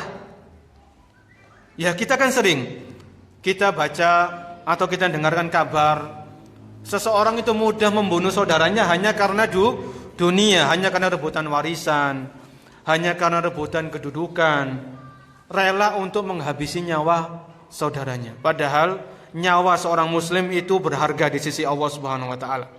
Besar nilainya di sisi Allah Subhanahu wa taala. Hancurnya dunia beserta isinya itu lebih murah di sisi Allah daripada darah seorang muslim yang mengalir tanpa alasan yang dibenarkan oleh syariat Islam. Jadi seandainya dunia ini hancur beserta isinya, itu lebih ringan di sisi Allah daripada ada seorang muslim yang terbunuh tanpa alasan yang dibenarkan oleh syariat Islam. Alasan yang dibenarkan itu contohnya bagaimana? Seseorang yang berzina, sudah menikah berzina, kemudian dibunuh. Ini ada, ini dibolehkan karena memang ada dalilnya, karena ada syariatnya. Seseorang misalnya seorang yang murtad itu dibunuh, itu ada landasannya. Tapi yang membunuh bukan kita ya, yang membunuh adalah pemerintah kaum muslimin. Kalau ada orang berzina sudah menikah, kemudian hukumannya itu kan dirajam sampai mati. Yang merajam itu bukan kita, orang-orang biasa. Yang merajam itu pemerintah kaum muslimin. Kalau kita sendiri yang merajam nanti akan terjadi kekacauan. Jadi hukum-hukum had, hukum potong tangan, hukum rajam, itu yang memerintahkan adalah pemerintah kaum muslimin, bukan pribadi-pribadi masyarakat. Kalau pribadi-pribadi maka akan terjadi kekacauan di masyarakat. Jadi menjaga darah. Jangan sampai kita menumpahkan darah yang diharamkan oleh Allah Subhanahu wa taala. Pengoboman. Orang-orang kafir yang datang ke negeri kita, mereka mendapatkan jaminan keamanan dari pemerintah. Ya, turis-turis yang datang ke negeri kita, yang mereka memang mereka nggak punya aturan. Mereka pakai baju seenaknya. Ya itulah mereka. Tapi ketika para turis itu datang ke negeri kita, mereka mendapatkan jaminan keamanan dari pemerintah, maka kita tidak boleh menumpahkan darah-darah mereka. Mereka dijaga oleh mereka dijaga oleh pemerintah kaum muslimin. Menjaga darah. Kemudian menjaga kehormatan. Menjaga kehormatan itu adalah wala yaznun. Mereka tidak berzina. Dalam artian mereka menjaga kemaluan-kemaluan mereka. Mereka menjaga kehormatan-kehormatan mereka, wala yaznun. Mereka tidak berzina. Masuk dalam kategori ayat ini wala yaznun, kata Syekh Wahid Abdul Salam Bali di dalam kitab beliau, mereka itu tidak berzina. Mereka juga tidak LGBT. Ya, mereka tidak homoseksual. Mereka tidak suka sesama jenis. Mereka tidak menggauli binatang dan sebagainya. Karena ada orang yang tidak berzina, tapi mereka mempunyai perilaku yang menyimpang, LGBT dan sebagainya. Itu termasuk ayat ini. Kalau kita merindukan surga, kalau kita ingin termasuk hamba-hamba Allah yang Maha Penyayang, maka jauhi perbuatan zina, jauhi LGBT dan yang semisalnya. Jangankan perbuatan zina, jalan ya sarana untuk menuju zina itu sudah dijaga oleh Islam. Wala taqrabu az-zina. Janganlah kalian mendekati perbuatan zina. Mendekati. Maksudnya mendekati sini janganlah kalian menempuh jalan yang bisa menjerumuskan kalian dalam perbuatan zina. Contohnya hal-hal yang bisa menjerumuskan kita dalam perbuatan zina, berdua-duaan dengan wanita yang bukan mahram. Ya, SMS-an, chattingan ya. Dengan wanita yang bukan mahram dan lain sebagainya. Kemudian banyak sarana-sarana melihat tayangan-tayangan yang diharamkan. Ini sarana-sarana yang menggiring seseorang jatuh pada perbuatan zina. Jadi bukan hanya perbuatan zinanya saja, sarana yang menuju ke perbuatan zina itu sudah dijaga, sudah diharamkan oleh Allah dan Rasulnya. Itu yang kelima, yang menjaga tauhid, menjaga darah, dan menjaga kehormatan. Yang keenam, karena waktunya tinggal sedikit lagi, kita agak ringkas.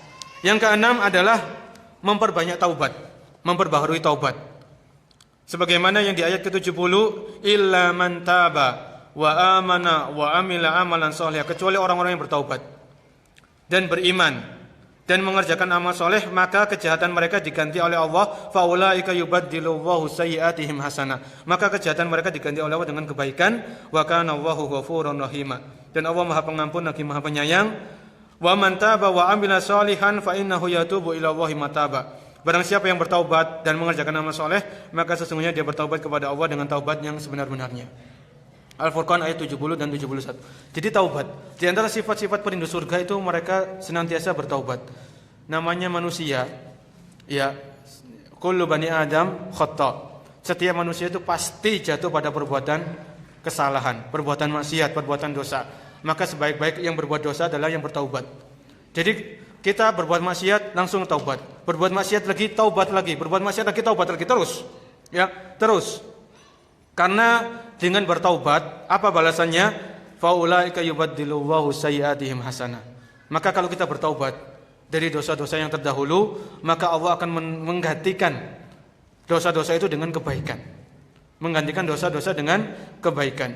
Jadi itu ciri yang keenam, bertaubat. Taubat itu syarat-syaratnya apa saja? Meninggalkan perbuatan dosa. Kemudian menyesal, ya. Yang kedua menyesal, yang ketiga bertekad untuk tidak mengulangi lagi di masa-masa yang akan datang. Jadi menyesal, kemudian meninggalkan, kemudian bertekad untuk tidak mengulangi.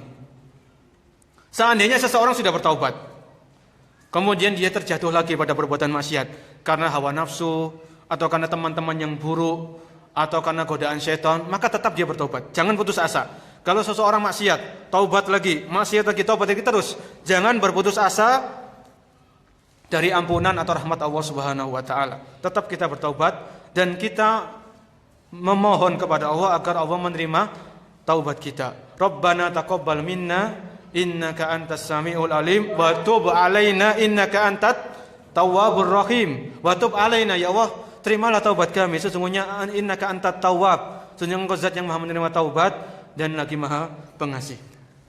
Itu sifat yang keenam, taubat. Terkadang Allah Subhanahu wa taala itu menghapus dosa-dosa kita, di antaranya adalah dengan taubat. Menghapus dosa-dosa kita dengan apa? Istighfar atau dengan amal soleh, ya. Dalam sebuah hadis al-jumu'atu ila jum'ah, ya, hari Jumat ke hari Jumat. Kemudian dari Ramadan ke Ramadan itu bisa menghapuskan dosa apabila dijauhi dosa-dosa besar. Jadi amal soleh yang kita lakukan itu bisa menghapuskan dosa. Istighfar, taubat. Kemudian satu lagi yang bisa menghapuskan dosa dan kesalahan kita, di antaranya adalah musibah. Apa? Musibah. Musibah yang datang di kehidupan kita, kalau kita bisa bersabar dan kita memohon pahala dari Allah, itu bisa menghapuskan dosa-dosa dan kesalahan kita. Itu musibah, bisa menghapuskan dosa. Yang ketujuh adalah menjauhi persaksian palsu dan perbuatan sia-sia. Al-Furqan 72, walladzina la yashhaduna az-zur wa idza marru bil lahwi marru kirama. Dan orang-orang yang tidak memberikan persaksian palsu apabila mereka bertemu dengan orang-orang yang mengerjakan perbuatan tidak berfaedah, mereka lalui saja dengan menjaga kehormatan dirinya. Walladzina la yashhaduna az-zur. Mereka orang-orang yang tidak menghadiri majelis yang di situ ada perbuatan sia-sia, yang di situ ada perbuatan yang diharamkan. Di dalam ayat ini kalau kita perhatikan konteksnya, redaksinya ayat ini, walladzina la yashhaduna az-zur. Mereka itu tidak mendatangi, tidak menghadiri majelis atau kumpulan yang di situ ada perbuatan haram, ada perbuatan maksiat, mereka tidak menghadiri, tidak mendatangi, maka mereka juga tidak melakukan. Ya misalnya, itu contoh yang paling dekat ada perayaan tahun baru nanti malam itu. Kita walladzina la yashhaduna zur, kita tidak menghadiri perayaan tahun baru, kita tidak ikut-ikutan. Kalau kita tidak hadir, maka kita otomatis tidak melakukan perayaan tahun baru. Jangan-jangan nanti orang nggak ikut konvoi di jalan, tapi di rumahnya nyumet kembang api dan lain sebagainya, kan sama aja. Ya, tidak menghadiri, tapi juga tidak melakukan. Tidak melakukan. Misalkan ada orang yang suka main catur. Main catur itu termasuk perbuatan sia-sia, bahkan diharamkan oleh Allah Subhanahu wa taala. Ya jangan didatangi, jangan berkumpul dengan mereka. Jangan berkumpul dengan mereka, terlebih-lebih jangan bermain catur sendiri. Jangan, jadi kita ada kelompok main catur, kemudian kita tidak datang, tapi kita di rumah main catur. Ini kan sama saja. Yang ke-8, walladzina idza dzukiru biayatihim lam yakhiru 'alaiha summa wa ummi. Yang ke-8 adalah tunduk terhadap ayat-ayat Allah. Yang ke-8 tunduk di dalam kepada ayat-ayat Allah. Surat Al-Furqan ayat 73. Walladzina idza dzukiru biayati rabbihim, dan orang-orang yang apabila diberi peringatan dengan ayat-ayat Tuhan mereka, lam yakhiru 'alaiha summa wa umyana, dan mereka tidak menghadapinya dengan tuli dan buta. Dalam artian kalau kita diingatkan, misalnya kita jatuh pada perbuatan maksiat, kemudian kita diingatkan dengan ayat-ayat Al-Quran, maka kita tunduk terhadap ayat-ayat Allah Subhanahu wa taala. Jangan bersombong. Ini ada hubungannya dengan sifat yang pertama tadi, sifat orang-orang perindu surga, mereka itu tunduk, manut, patuh terhadap ayat-ayat Allah Subhanahu wa taala. Tunduk dalam artian tidak mempertentangkan, karena ada orang-orang, sebagian orang itu mempertentangkan ayat dengan akal mereka. Kalau ayat ini nggak masuk akal, maka ditolak. Itu bahaya. Jadi orang-orang yang beriman itu sifatnya adalah tunduk terhadap ayat-ayat Allah Subhanahu wa taala. Dan yang ke-9, yang terakhir adalah di antara sifat-sifat penghuni surga atau orang-orang yang hamba Allah Subhanahu wa taala yang Maha Penyayang, yang ke-9 mendoakan kebaikan untuk anak keturunan. Mendoakan kebaikan untuk anak dan keturunan. Di dalam surat Al-Furqan ayat ke-74, Allah Subhanahu wa taala menjelaskan, walladzina yaquluna rabbana hab lana min azwajina wa dzurriyyatina qurrata a'yun waj'alna lil muttaqina imama. Dan orang-orang yang berkata, ya Tuhan kami, anugerahkanlah kepada kami istri-istri kami dan keturunan-keturunan kami sebagai penyejuk pandangan kami. Qurrata ayun waj'alna lil muttaqina imama, dan jadikanlah kami imam sebagai atau pemimpin bagi orang-orang yang bertakwa. Di dalam ayat ini Allah menyebutkan di antara sifat-sifat perindu surga, sifat-sifat hambanya adalah mereka senantiasa mendoakan kebaikan untuk anak-anaknya, untuk cucu-cucunya, untuk keturunan-keturunannya. Jadi kalau kita lihat ayat ini, konteks ayat ini itu kalau yang paham bahasa Arab itu pakai fi'il mudhari', walladzina yaquluna, yang menunjukkan bahwasanya fi'il mudhari' itu terus-menerus, senantiasa. Jadi bukan hanya sekali mendoakan, misalkan setahun sekali, tidak. Jadi bahkan mungkin setiap malam ketika dia sholat tahajud, maka dia mendoakan anak-anaknya, Rabbana hablana, sampai akhir doa ini. Jadi didoakan. Kita sebagai orang tua diberikan amanah oleh Allah Subhanahu wa taala. Jadi anak yang kita miliki itu apa? Amanah. Kalau kita lihat orang di sekitar kita, mereka ada yang sudah bertahun-tahun menikah tapi enggak diberikan anak. Sudah berpuluh-puluh tahun menikah tapi enggak diberikan keturunan.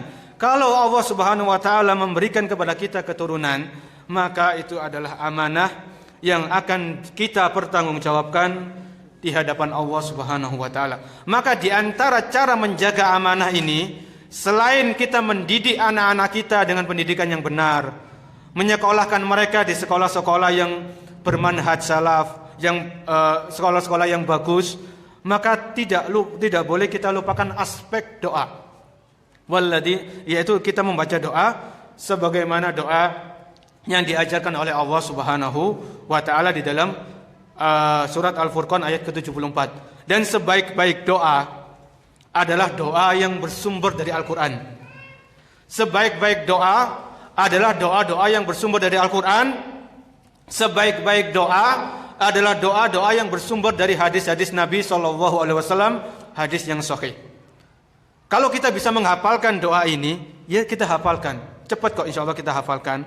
Kalau kita bisa menghafalkan doa yang bersumber dari hadis Nabi, kita coba hafalkan.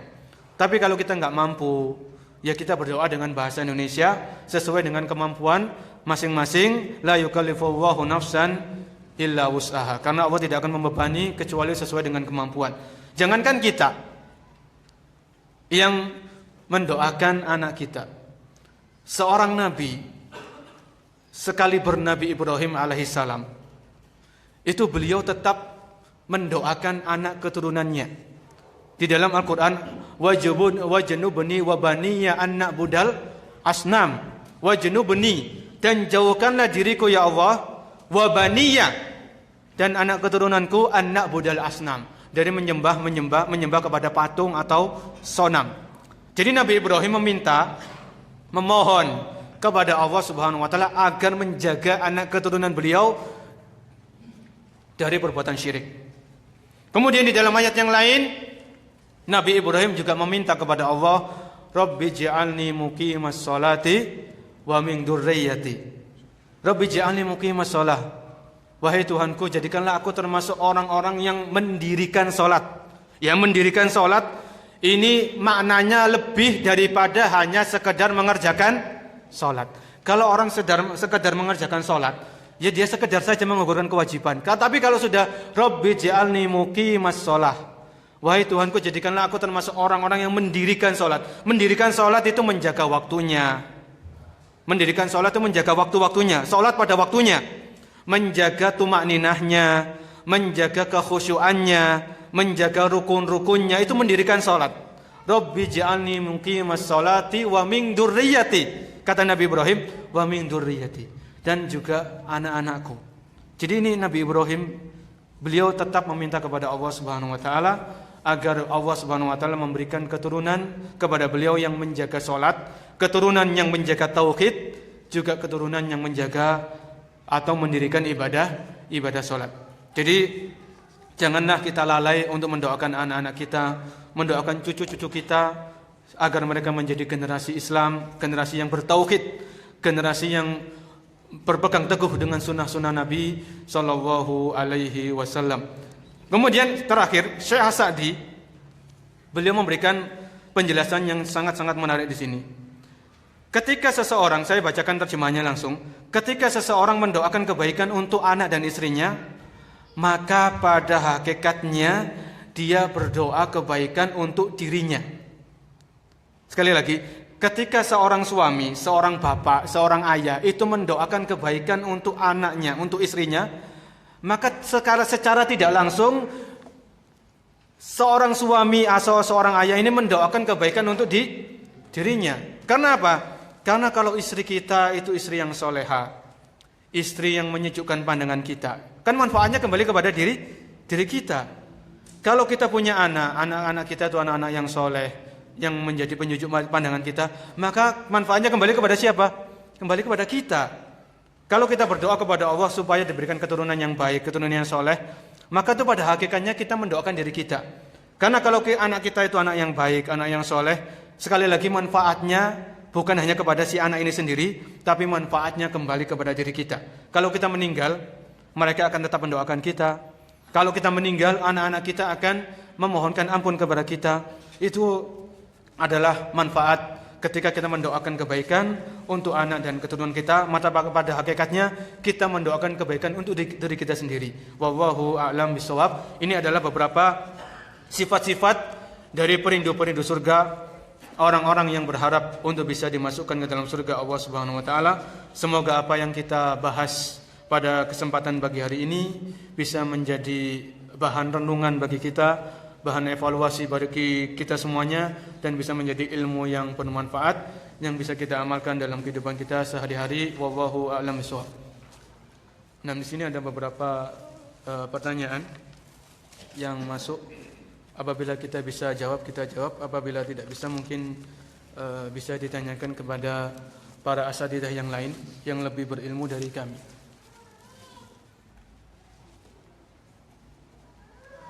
Assalamualaikum. Waalaikumsalam. Saya ingin bertanya. Saya pernah mengingatkan guru saya dengan halus ketika beliau minum dengan tangan kiri, dan beliau mencela saya dengan bercanda. Apakah beliau orang-orang yang tidak tawadhu, dan apakah boleh saya mendoakan beliau agar tangan kanannya diazab oleh Allah Subhanahu wa taala? Tidak ya, jangan. Ya, begini, kalau kita kaum muslimin dan muslimah yang dimuliakan oleh Allah Subhanahu wa taala, kalau kita melihat suatu kemungkaran, melihat suatu kemaksiatan, maka kalau kita melakukan amar ma'ruf nahi mungkar, amar ma'ruf itu memerintahkan kepada kebaikan, nahi mungkar itu mencegah dari kemungkaran, maka kita perlu memahami fikihnya. Karena amar ma'ruf nahi mungkar itu ada fikihnya. Ya, bagaimana kita melakukan amar ma'ruf nahi mungkar?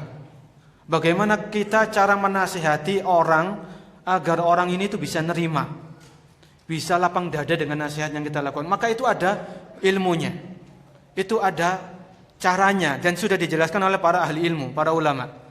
Jadi ketika kita mendapatkan guru kita, kemudian dia makan atau minumlah dengan tangan kiri, kemudian kita tegurlah, kita sampaikan bahwasannya Nabi kita Muhammad SAW itu menganjurkan atau bahkan memerintahkan kepada kita, umatnya, orang-orang yang ngaku beriman kepada beliau, mengingatkan kepada kita, memerintahkan kepada kita untuk makan dan minum dengan tangan kan. Diingatkan dengan cara yang baik, dengan cara yang bijak, cara yang halus. Ya, kalau mengingatkan, kalau kita punya guru, kalau kita mengingatkan guru kita, jangan di hadapan murid-muridnya yang lain. Biasanya kalau orang itu dinasihati di hadapan di hadapan banyak orang, biasanya dia malah mental. Jadi ketika guru ini mungkin sedang istirahat di kantornya, diingatkan, disampaikan dengan cara yang halus. Bagaimana apabila guru ini menolak? Ya, menolak, tidak mau menerima kebenaran, yaitu dia tetap ngeyel, tetap keras kepala, yaitu dia meneruskan minum dan minum dengan tangan kirinya. Maka apa yang kita lakukan? Maka kewajiban kita sudah gugur. Kewajiban kita itu hanya menyampaikan, ya. Kewajiban kita hanya menasehati, menyampaikan sesuai dengan apa yang kita miliki dari ilmu, ya, sesuai dengan apa yang kita miliki dari kapasitas ilmu yang kita miliki. Kita sampaikan, kita nasihati. Kalau orang ini tidak menerima, maka orang ini belum dikehendaki hidayah oleh Allah Subhanahu wa taala. Karena yang memberikan hidayah itu Allah Subhanahu wa taala. Innaka la tahdi man ahbabta walakinnallaha yahdi man yasha. Kata Allah Subhanahu wa taala kepada nabinya, innaka la tahdi man ahbabta. Sesungguhnya engkau tidak bisa memberikan hidayah kepada orang-orang yang kau cintai. Jangankan guru kita, kalau kita punya orang tua, yang dimana orang tua kita ini masih sering melakukan perbuatan yang tidak ada contohnya, kita hanya bisa menyampaikan. Tapi sekali lagi, hidayah itu hak mutlak milik Allah Subhanahu wa taala. Dan Allah akan memberikan hidayah sesuai dengan apa yang Allah kehendaki. Kalau orang ini pantas dapat hidayah, akan diberikan hidayah. Kalau orang ini enggak pantas, maka tidak akan diberikan hidayah sesuai dengan hikmah yang dimiliki oleh Allah Subhanahu wa taala. Jadi kalau guru kita sudah diingatkan, dinasihati, kemudian dia terus-menerus dalam perbuatannya, maka kita doakan saja. Kita doakan semoga Allah Subhanahu wa taala membukakan hatinya, kemudian semoga Allah memberikan hidayah kepadanya dan lain sebagainya. Itu yang hanya sebatas itu hanya yang bisa kita lakukan. Adapun mendoakan keburukan, maka jangan mendoakan keburukan kepada saudara-saudara kita yang dimana mereka masih beriman kepada Allah Subhanahu wa taala. Mudah-mudahan jelas tadi jawaban yang kami sampaikan. Jadi kita hanya bisa menyampaikan, maka orang itu nerima atau tidak itu urusan dia dengan Allah Subhanahu wa taala. Sekali lagi, orang nerima atau tidak itu urusan dia dengan Allah Subhanahu wa taala.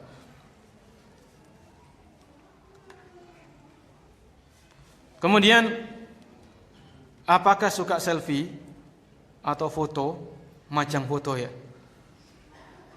Misalnya ketika liburan terus diupload ke sosmed, apakah itu termasuk sombong?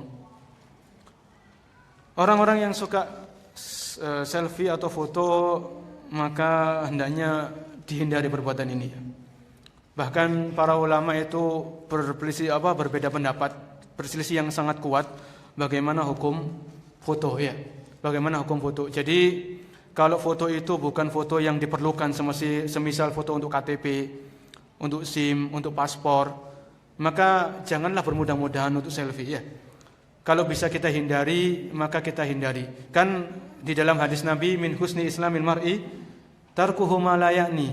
Di antara tanda kebaikan kualitas Islam seseorang, meninggalkan apa yang tidak bermanfaat baginya. Kalau selfie itu tidak bermanfaat bagi kita, maka untuk apa kita lakukan? Terlebih-lebih kita pajang di media sosial ya. Yang dimana di media sosial itu banyak dilihat oleh orang umum.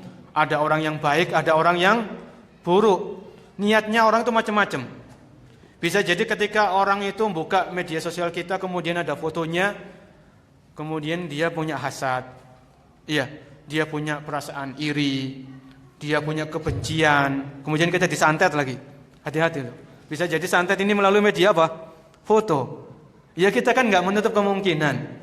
Kalau bisa dihindari, mengapa kita nggak menghindari? Kita menutup celah, menutup jalan untuk orang lain berbuat maksiat karena foto yang kita pajang. Kecuali memang foto-foto yang sifatnya darurat seperti yang kita sebutkan tadi, foto yang ada di uang ya. Itu kan ada fotonya itu. Nggak mungkin kita coret-coret dan sebagainya. Itu ya dihindari semaksimal mungkin masalah selfie atau bahkan memajang foto dan lain sebagainya.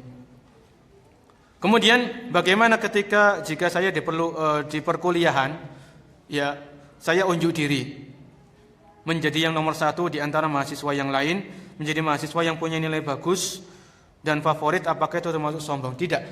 Jadi sombong ini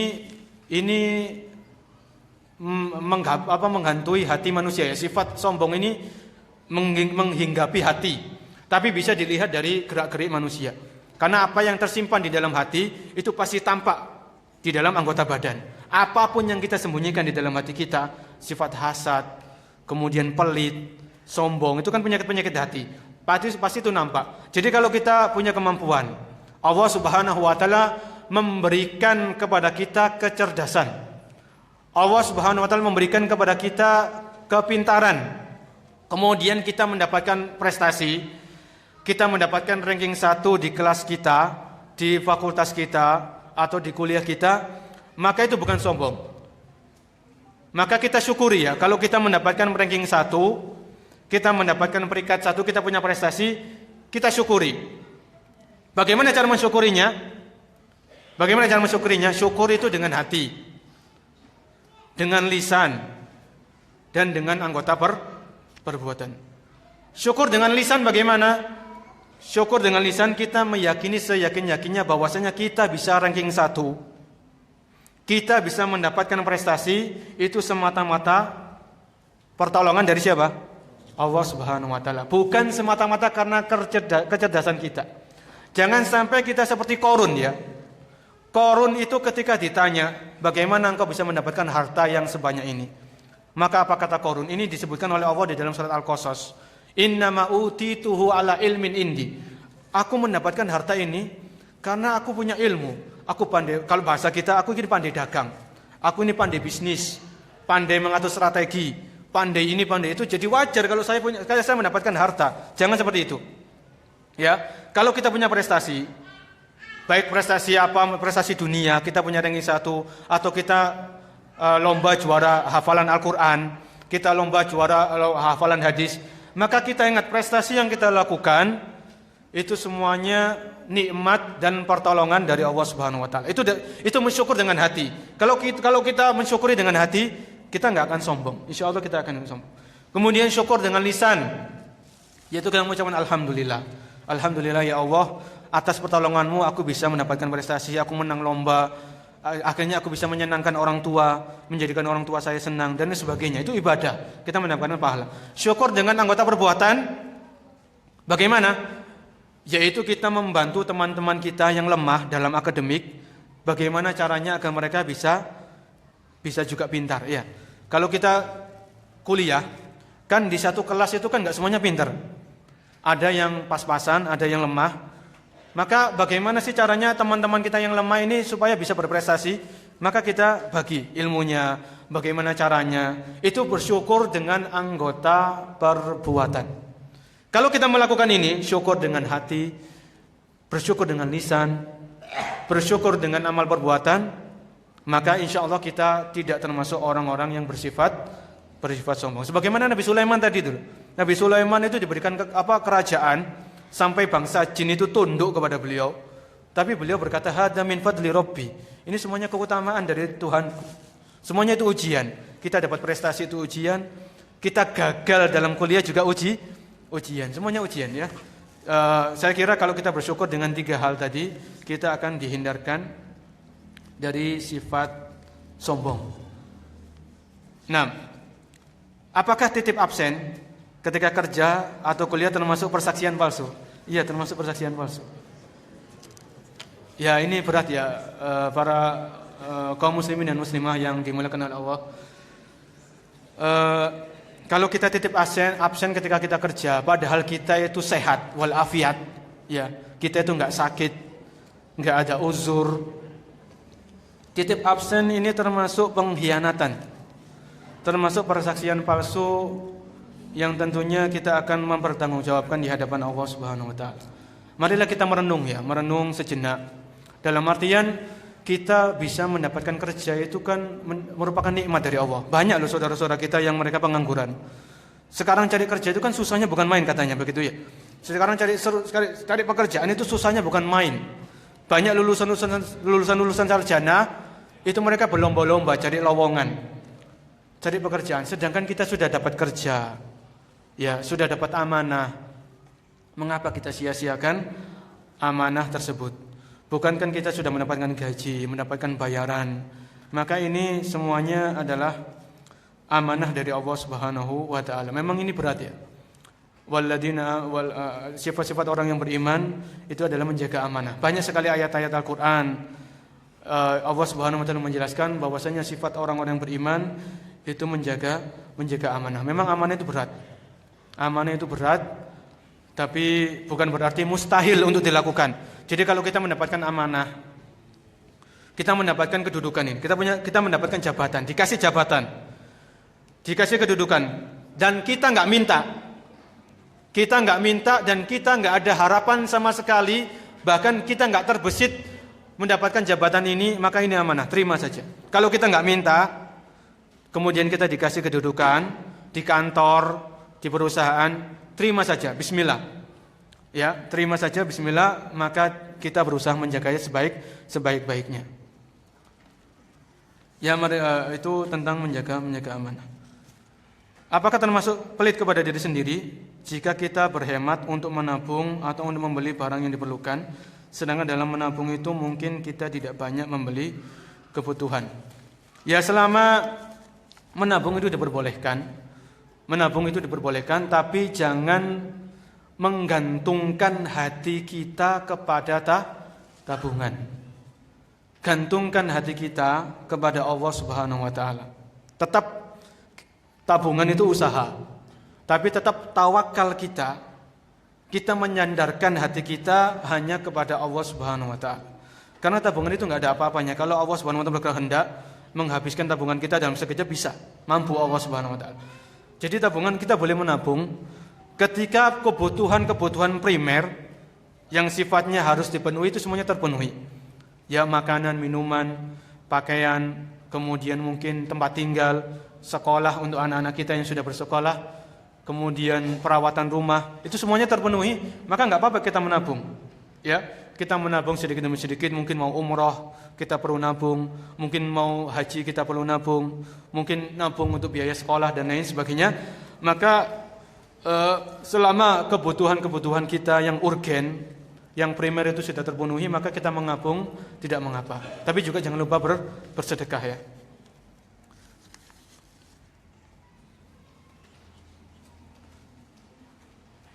Apakah tetap perlu bersabar bagi kita yang saat ini kita dihalangi jalan sunnah? Maksudnya bagaimana ini? Jadi kalau kita mengenal dakwah sunnah, kemudian kita diuji, mungkin keluarga kita nggak setuju, atau masyarakat kita itu membenci, atau kerabat kita itu menolak, maka apakah tetap kita perlu bersabar? Ya, jawabannya tetap perlu bersabar. Ya, tetap bagaimana caranya agar kita tetap bersabar dengan ujian-ujian yang ada. Maka cobalah kita ya mungkin nggak ada bandingannya ya. Kalau kita mau membandingkan itu nggak ada bandingannya, sama sekali nggak ada bandingannya. Nabi Ayub itu diuji oleh Allah Subhanahu Wa Taala dengan penyakit berpuluh-puluh tahun, lama. Kemudian Nabi Muhammad SAW itu apa ujiannya? Dicaci maki, dilempari kotoran-kotoran hewan, dituduh tukang sihir, dituduh orang gila. Itu yang didapatkan oleh Nabi Muhammad SAW. Para sahabat itu bagaimana ujiannya? Bilal, ya, diseret di padang pasir yang panasnya membara. Kemudian Sumayyah, Ammar bin Yasir itu ditusuk dan lain sebagainya. Itu kalau kita bandingkan dengan ujian-ujian orang sebelum kita, maka nggak ada apa-apanya, nggak bisa dibandingkan pahala, ya, nggak bisa dibandingkan sama sekali. Bahkan Rasulullah SAW pernah menyampaikan sebuah hadis, ada di dalam kitab Riyadhus Shalihin. Sesungguhnya orang-orang sebelum kalian itu dikubur di dalam tanah, dipendam, kemudian digergaji kepalanya, supaya mereka murtad dari agama Islam. Maka mereka tidak mau murtad, mereka tetap kokoh pendiriannya, teguh pendiriannya dan lain sebagainya. Walaupun dalam hal ini kita nggak disuruh murtad ya, kita hanya ingin memperjuangkan bagaimana caranya agar kita bisa istiqomah di atas sunnah Nabi SAW, istiqomah di atas hidayah. Jadi mendapatkan hidayah itu sulit, dan istiqomah untuk menjaga hidayah itu juga lebih sulit, sama-sama sulitnya. Ya, bagaimana caranya kita tetap meminta kepada Allah, ya muqallibal qulub, tsabbit qalbi ala dinik, Rabbana la tuzigh qulubana ba'da idh hadaitana. Itu kita baca. Bagaimana caranya agar kita tetap istiqomah di atas sunnah? Tentunya dengan menjaga akhlak yang baik. Kalau kita punya saudara, kalau kita punya kerabat, kita punya tetangga yang enggak suka karena kita mengikuti sunnah, cobalah kita memasang akhlak yang baik. Ya, kalau mereka sakit kita jenguk, kalau mereka kesusahan kita bantu, kalau mereka membutuhkan ya kita bantu sesuai dengan kemampuan kita. Mungkin mudah-mudahan dengan akhlak yang baik, mereka lama-kelamaan hati mereka menjadi lunak. Akhirnya mereka bisa menerima hidayah sebagaimana kita dahulu juga menerima hidayah dari Allah Subhanahu wa taala. Nah, saya mau tanya, apakah saat kita terhindar dari dosa dan melakukan amalan yang imbalannya adalah surga, akan masuk surga, padahal kita tidak terlepas dari dosa yang ancamannya juga neraka jahanam? Bukankah Allah Maha Pengampun?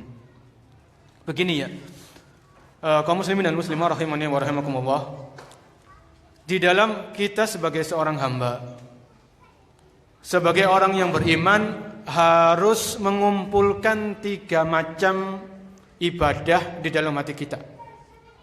Yang pertama, kecintaan kepada Allah, mahabbah. Ini harus ada dalam hati kita. Kemudian yang kedua, al-khauf, rasa takut kepada Allah, ini juga harus ada. Yang ketiga, ar-roja, berharap. Jadi 3 macam ini itu kita simpan serapat-rapatnya di dalam hati kita seperti seekor burung. Seekor burung itu bisa terbang. Jadi rasa cinta kepada Allah itu ibarat kepala. Kemudian rasa takut dan berharap kepada Allah itu ibarat 2 sayap seekor burung. Jadi begini, kalau kita jatuh pada perbuatan maksiat, kita sedang melakukan perbuatan maksiat, kemudian jangan yang kita ingat itu ayat-ayat yang menjelaskan Allah Maha Pengampun. Akhirnya ya kita terus-menerus berbuatan maksiat, kita nggak taubat.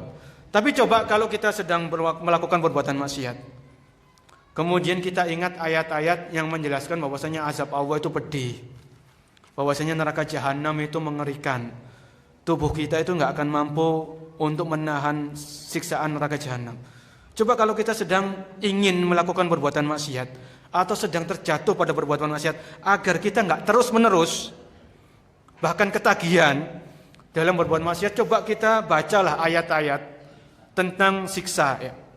Bacalah hadis-hadis Nabi SAW tentang siksa neraka. Ada di dalam kitab Riyadhus Shalihin. Baca, renungi maknanya. Maka insya Allah kita akan terhindar, cepat ingin kembali taat kepada Allah Subhanahu Wa Taala dan menjauhi perbuatan maksiat. Itu kalau kita sedang berbuat maksiat.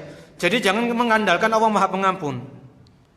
Kita akan terus-menerus berbuat maksiat kalau begitu. Tapi kalau kita bermaksiat, ya, kemudian kita bertaubat, jujur, kita murni ini bertaubat. Kita taubat ini bukan taubat asal-asalan, tapi kita taubat ikhlas, mengharapkan ampunan dari Allah SWT. Kalau kita sudah bertaubat, ya, maka baru dalam hal ini kita membaca ayat-ayat yang menjelaskan bahwasanya Allah itu Maha Pengampun, agar kita nggak putus asa. Agar apa? Kita nggak putus asa. Seperti orang yang membunuh 99 plus 1, orang yang menghabisi 100 nyawa. Maka apakah masih ada bagiku untuk bertaubat? Maka jawab seorang ulama, ada. Jadi kalau selama orang itu benar-benar ingin bertaubat dan ingin berhenti dari maksiat, maka bacalah ayat-ayat yang menunjukkan bahwasanya Allah Maha Pengampun. Dan kita berharap bahwasanya Allah itu akan menerima taubat kita. Namun di satu sisi kita juga takut bahwasanya Allah tidak menerima taubat kita, mungkin syaratnya nggak terpenuhi. Jadi itulah orang yang beriman itu berjalan di antara takut dan berharap. Kalau kita melakukan amal soleh, kita sholat, kita ngaji, datang ke majelis taklim, kita belajar, kita baca Al-Quran. Kalau kita melakukan amal soleh juga sama. Kita menghadirkan rasa berharap dan rasa takut. Bukan hanya bermaksiat saja. Tapi ketika kita melakukan ketaatan, tetap kita menggabungkan antara rasa takut dan berharap. Ketika kita selesai sholat, maka kita khawatir sholat yang kita lakukan itu tidak diterima oleh Allah Subhanahu Wa Taala. Karena mungkin ya kurang khusyuk lah, kurang tumakninah, kurang apanya dan lain sebagainya. Tapi kita juga berharap semoga Allah Subhanahu Wa Taala menerima amal ibadah yang kita lakukan, sehingga kita itu nggak ujub. Kalau kita habis melakukan amal soleh, kemudian kita memiliki rasa harap dan rasa takut kepada Allah, kita itu nggak akan ujub kepada manusia. Buat apa sih kalau kita selesai umroh misalnya? Tetap kita takut bahwasanya ibadah umroh yang kita lakukan itu tidak diterima oleh Allah Subhanahu Wa Taala. Jadi kita nggak akan ujub, kita tidak akan bangga. Kita tidak akan membanggakan amal yang kita lakukan karena kita sendiri tidak tahu apakah amal yang kita lakukan diterima oleh Allah atau tidak. Ada seorang ulama yang pernah mengatakan, seandainya aku tahu bahwasanya Allah itu menerima 1 kali sujud yang aku lakukan, maka itu lebih aku cintai daripada dunia beserta isinya. 1 kali sujud. Kita berapa kali sujud dalam sehari? Semenjak kita balik sampai umur kita saat ini. Tapi kita nggak tahu. Kita nggak tahu mana sujud kita yang diterima oleh Allah Subhanahu Wa Taala. Jadi tetap kita antara rasa takut dan berharap ini penting, dan ini sudah dibahas oleh Syekh Muhammad bin Abdul Wahhab di dalam kitab beliau, Kitab Tauhid, tentang rasa berharap dan rasa takut kepada Allah Subhanahu Wa Taala. Jangankan kita, Nabi Ibrahim alaihissalam ketika beliau selesai membangun Ka'bah, apa yang beliau ucapkan? Rabbana taqabbal minna innaka antas samiul alim. Ya Allah, terimalah amal ibadah yang kami lakukan, sesungguhnya Engkau zat yang maha mendengar lagi maha mengetahui. Itu Nabi Ibrahim. Jadi setiap ibadah yang kita lakukan, selesai ibadah, cobalah kita baca doa ini, kita renungi maknanya. Apapun ibadah yang kita lakukan, membaca Al-Quran dan lain sebagainya, ya, maka kita doa seperti ini. Ketika kita selesai belajar, datang ke majelis taklim, ya mungkin kita baca Rabbana taqabbal minna, ya Allah terimalah amal ibadah kami. Kita nggak tahu amal ibadah mana yang akan kita lakukan, karena Allah berfirman di dalam surat Al-Maidah. Di dalam surat Al-Maidah, saya lupa ayatnya keberapa. Innama yataqabbalullahu minal muttaqin. Innama yataqabbalullahu minal muttaqin. Sesungguhnya Allah hanya menerima amalan-amalan orang yang bertakwa. Pertanyaannya, sudahkah kita termasuk orang-orang yang bertakwa sehingga amalan kita diterima di sisi Allah Subhanahu wa taala? Itu kan butuh jawaban. Namun Syekh Sa'di di dalam tafsir beliau menjelaskan sesungguhnya Allah menerima amalan ibadah dari orang-orang yang bertakwa. Orang yang bertakwa di sini adalah orang-orang yang ikhlas dalam beribadah dan ibadahnya sesuai dengan petunjuk Rasulullah SAW. Itu baru diterima amal ibadahnya. Kan kita nggak bisa menjamin bahwasanya kita ikhlas, nggak bisa kita menjamin karena hati kita itu sering berubah, hati kita itu berbolak-balik dan lain sebagainya. Maka sekali lagi kalau kita tadi pertanyaannya apakah saat terhindar dari dosa dan melakukan amalan yang imbalannya surga kita akan masuk surga. Jadi kita menggabungkan antara rasa takut dan berharap, rasa takut dan cemas. Kalau kita berbuat dosa, maka ada rasa takut dan cemas. Kalau kita berbuat ketaatan juga ada rasa takut dan cemas. Bahkan para ulama itu berselisih pendapat ya. Kapan kita mengedepankan rasa takut dan kapan kita mengedepankan rasa berharap? Ada yang mengatakan kalau kita sedang sakit atau kalau kita sedang sakit atau kita akan meninggal dunia, sedang sakaratul maut, sedang nazak, maka dalam keadaan sakit, dalam keadaan sakaratul maut kita mengedepankan roja, berharap kepada Allah Subhanahu wa taala. Itu yang kita dominankan.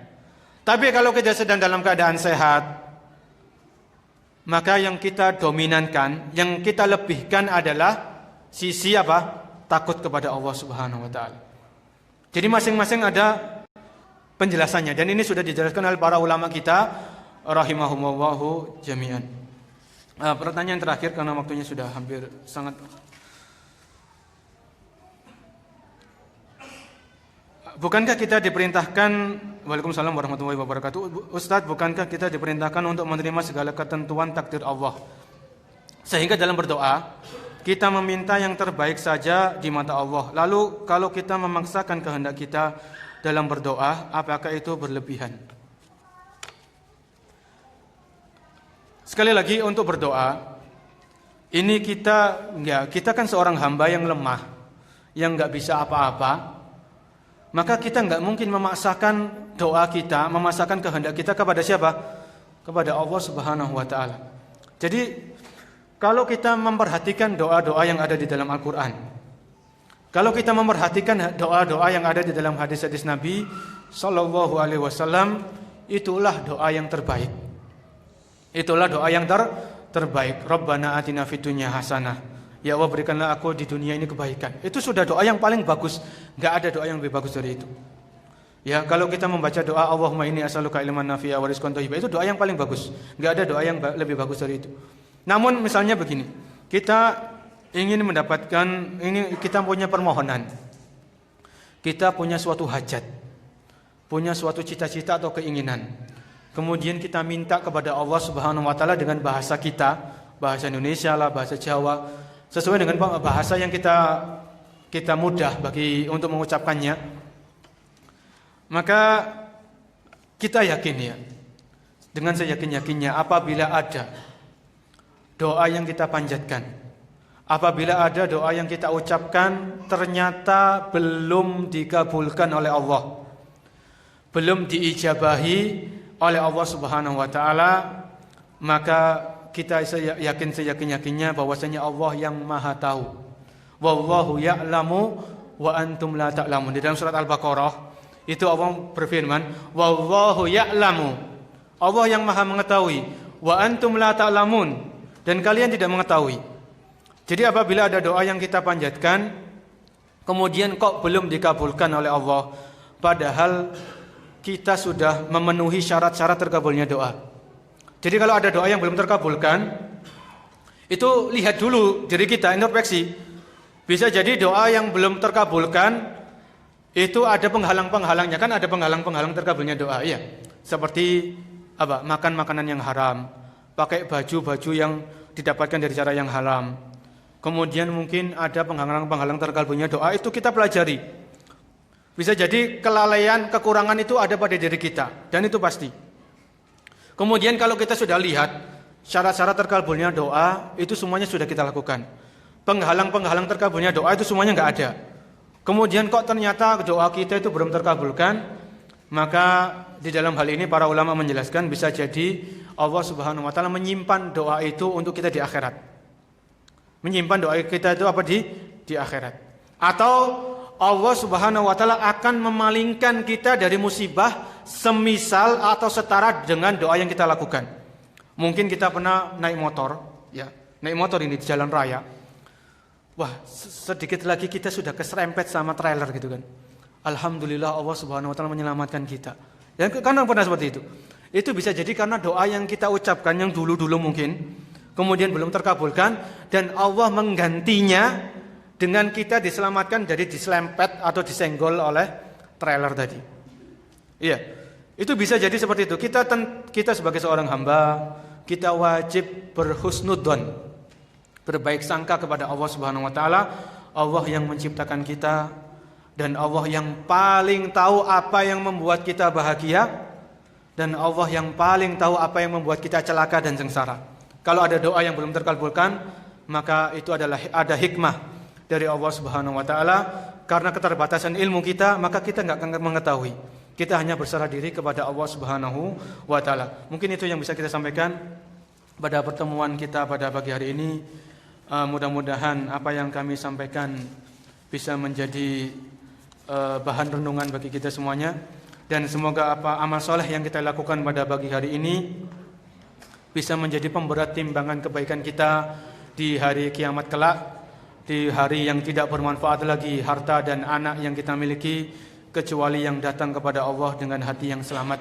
Mudah-mudahan bermanfaat. Kurang lebihnya kami mohon maaf sebesar-besarnya. Kita tutup subhanakallah wa bihamdika asyhadu an la ilaha illa anta astaghfiruka wa atubu ilaik. Wabillahi taufiq wal hidayah. Wassalamualaikum warahmatullahi wabarakatuh.